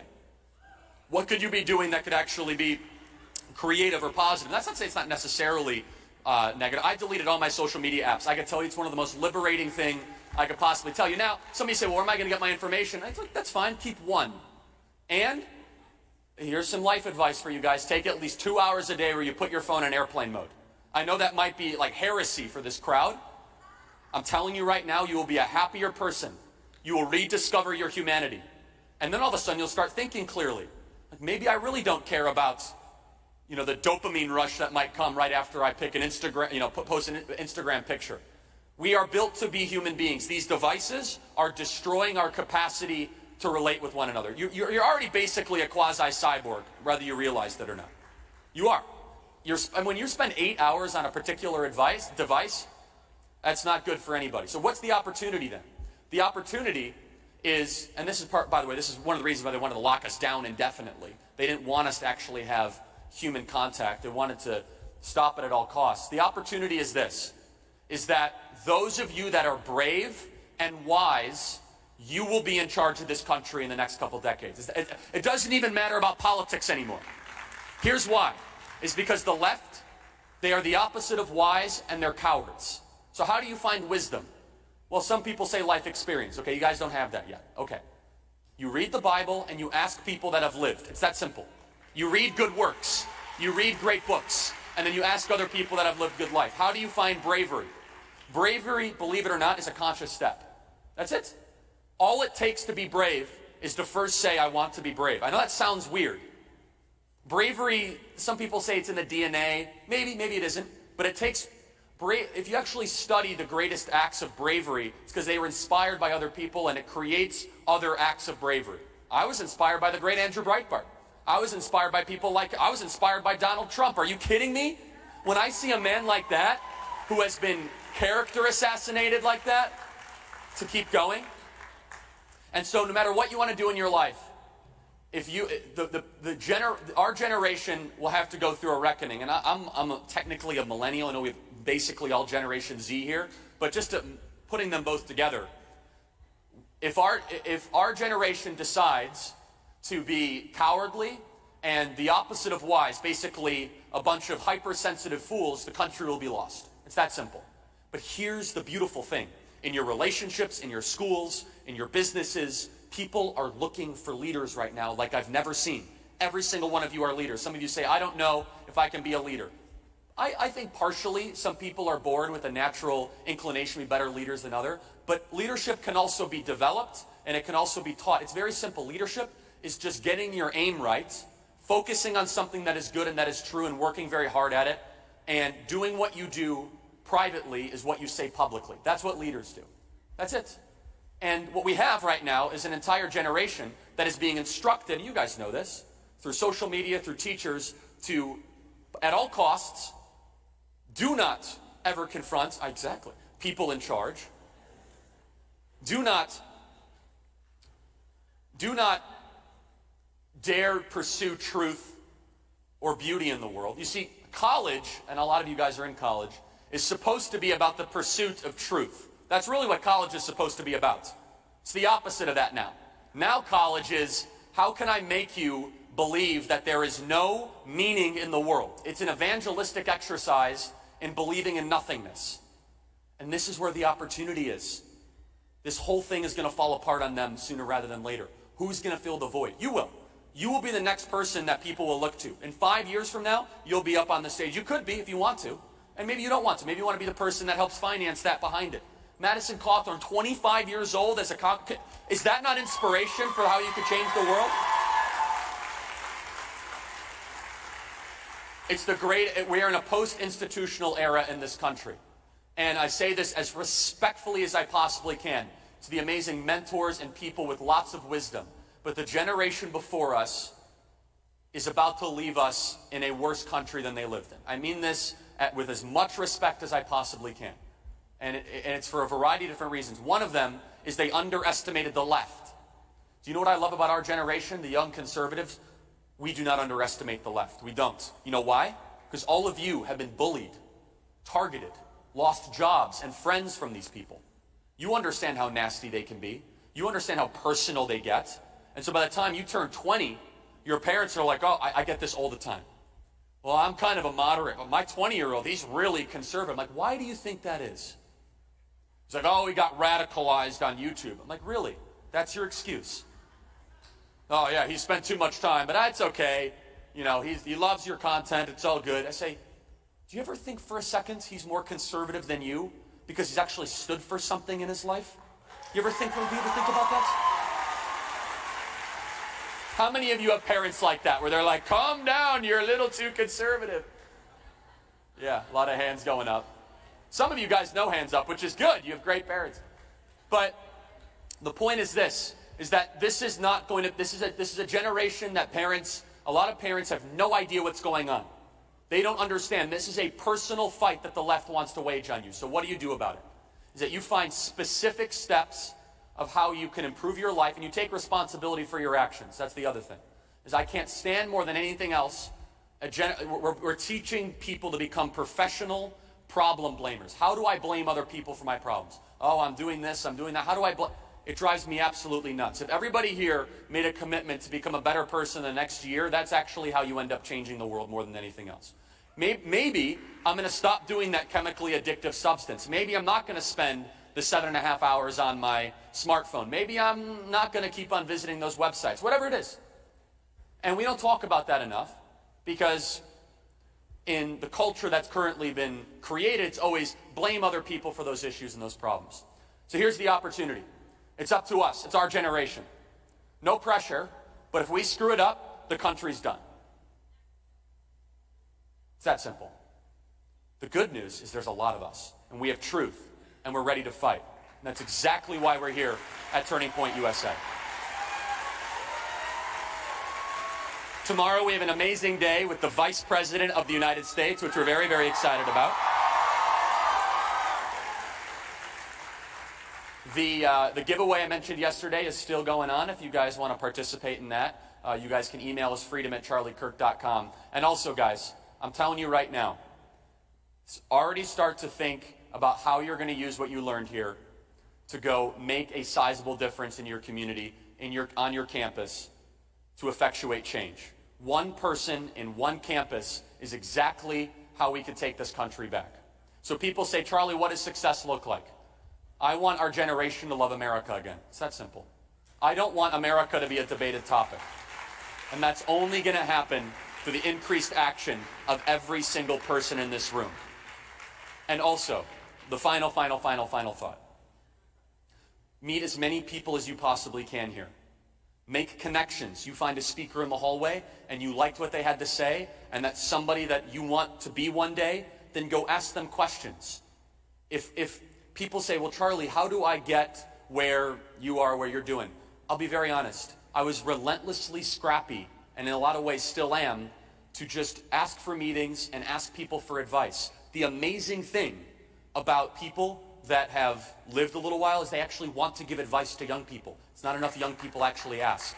And so you go find those. If there's a sponsor or a booth out there like, wow, I kind of like this, then just go get their contact information. Ask them for that. And the most important thing, find other patriots in this room. You will make lifelong friendships. And these are going to be your battle mates on the other side of the country, where they're going to be getting screamed off campus. They're going to be getting shut down. They're going to be defunded in one way or the other. And our generation's going to turn this country around. I'm positive of it. Thank you, guys. We'll see you tomorrow. God bless.